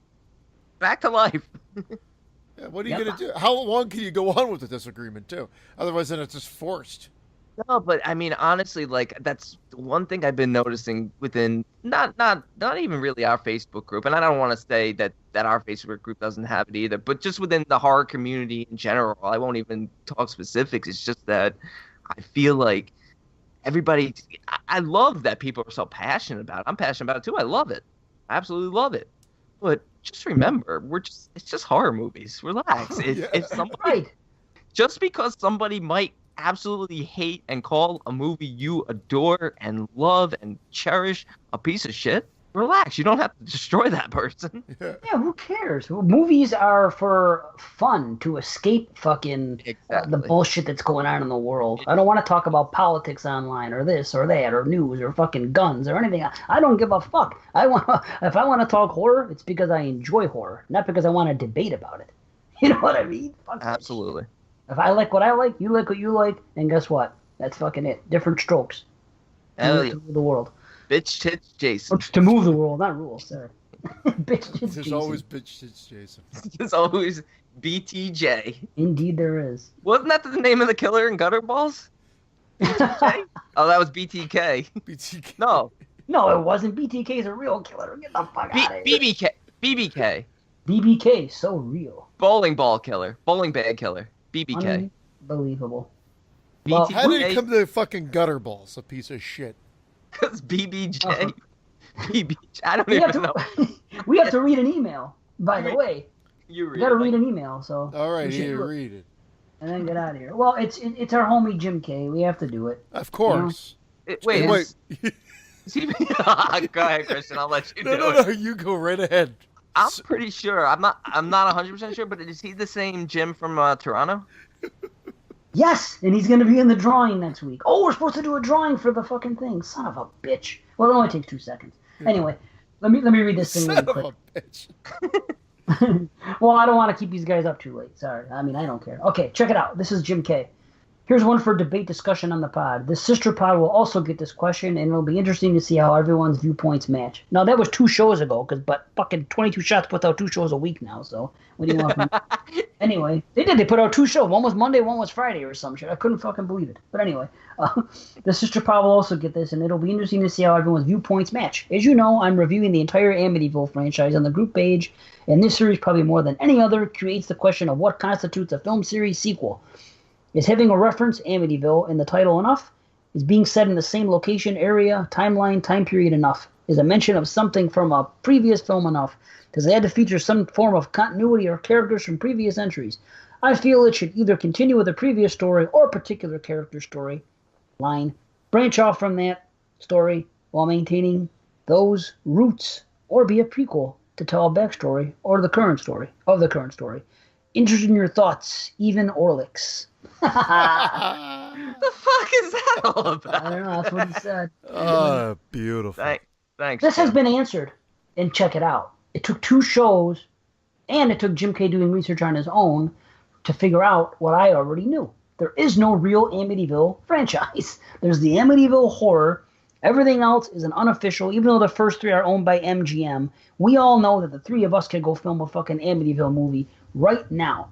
So because we do that and put the Amityville word in the title, because you can't trademark a fucking city. Amityville erection. Fine. Erection. Amityville colon erection, colonoscopy. We can do the whole fucking thing, one after another. It doesn't mean that people should do a retrospective on a fucking podcast just because 3 jabronis like us decide to put a fucking thing in a title does not make it canon. None of that shit's fucking canon. It's just, you can't just accept everything that comes your way because the word Amityville is in the title. I'm sorry. You just can't do it. There's too many films. No, and it's been found out. Jim found out that none of them really are. They're all basically, they're like distant cousins. Cash grabs or whatever, yeah. They're not sons and daughters. They're distant cousins. They're just part of the fucker. But there is no official Amityville franchise. That's all there is to it. If you have Amityville Horror in your thing, yes, then the part 1, and then there's the remake. Then they reference it in the fucking Awakenings. But that's it. All these other movies, whether good or bad, they're not official. So It's he's just simple. just going to do those 3 films. The original, the remake, and Awakening. I don't know if you realize this, Brandon, we ran out of time for you to answer on that one. Sorry. Poor What- B. Yeah. What's the joke? What's the joke? He said he said even Orlick. Oh, Yeah. What's the joke? I'm tired. It's What's like the 5 joke? in the morning here. I know, I'm tired too. I would do Anyway. this dry. Yeah, no, I hear you. I agree. I didn't realize that there was. I thought the first 3 had fallen the trademark, and then I thought maybe after that, where it was like the Evil Awakens or the Dog Days of Amityville, Dog days. Dollhouse, all that shit. Right. So there is nothing. I He concur. found it out. There you go. He ended up finding out himself. He did some more snooping around, this, that, the other thing, because they couldn't really answer it on 20. Of course, 22 Shots. Those guys want to do a fucking retro show of it, so they'll call it anything with Amityville in the title and call it official, just so they can Well, do the fucking joke's on 22 movies. Right. The joke is on them, and they can have them fucking franchises. We're not doing that's not our shtick. You know, they can have them. God bless them. Seriously for doing that, but Fuck them. I'm just kidding. yeah. Okay, so we are going to do a quick drawing. I have the information, I believe, right here. I have some crayons and a piece of paper. I do. You don't need paper. I have a randomizer right here. Somebody has to do how many times. Oh, let me put the numbers in. 2. It's only going to take a second. Wait a second. 2. So between 1 and 32, that's who's available for this. So give me 1 second. So number 1 and number 32. So hold Well, on. how many times did you want it, Brandon? Jesus. 3. Yeah, so 5 it is. Okay, 5 it is. Let's do this. 1, 2 and a half. 3, 4, 5. 23. See that? Yep. We see it, confirm. folks. We see it. So let's see who number 23 is. You get to pick a triple R. Doom, Marco V. There you go. Hey, we're watching Pieces of Talent again. 3 times over. Nice. So Marco V. Hook it up, homie. Let us know what you want as a triple R, and we'll do it in a couple. Let shows. us know what you're VV itching for us to review. Oh my Marco lord. V. Bitch. All of you. You know what? I'm going solo. It's good. Okay. I'm going Watson. You're going Going Watson. full, Brandon, I'm going don't full breathe. Watson. Brandon Don't Breathe is going full Watson. We're gonna call you 15 watt. Fucking kilowatt. No, gigawatt. That's what we're calling it. Jigga what? Chisel watt. Jigga who? Jigga. Oh, Friday the 13th. I got to promote my homie Andrew Huff's new show, Friday the 13th. And no, it's not the New Blood, although that kind of is Friday the 13th. But no, it's the name of a podcast. So check it out. And I noticed that Very that Christian political. shouted him out. Yeah. Yeah, that's yeah. The thing is, I'm gonna Andrew, if you're listening, why not do the review? Because they did a great review of The Ritual, and then anyway, do the review first and the political stuff after. This way, there's not all kinds of fast forwarding and this enough. Because yes, there is a little bit of politics talk in there, and there's something else, and then but they are knowledgeable horror fans, and they do good. They're on the Legion Network, so give them a listen. But Why the maybe name? guys, do what I say. No. Why the name? Are they gay? Friday the 13th, because they're gay. Yeah. No, they're Oh. fucking straight guys, and they call themselves fucking Friday the 13th. That's why. Oh, they are straight? No, they're gay. Oh my god. Maybe Are- they hate the movie so much they just want to make fun of it. They're and call it gay. That's it. That's it. And Vince is gay. I don't- It felt like there was more coming. They're gay. And The end. And the show's good, but it's political as well, which I have no problem with, even though most of the politics doesn't affect me directly, because it's all lucky you. Right. America stuff. America. Pence sounds like an asshole, but that's besides the point. Sing a song of sixpence. Yeah. Anyway, I guess we should go. We don't know what the fuck we're doing next show. Maybe another fun show like this. Maybe not. I don't know. Maybe a Patreon thing will stick up. Maybe another franchise show. Maybe we'll be canceled by then. Maybe Horrorphilia will be shut the fuck down. Yes. Let's hope One and thing's pray. not going to change. We are always auditioning new Brandons. Oh. The new Good night, Brandon. everybody. See ya. Good night.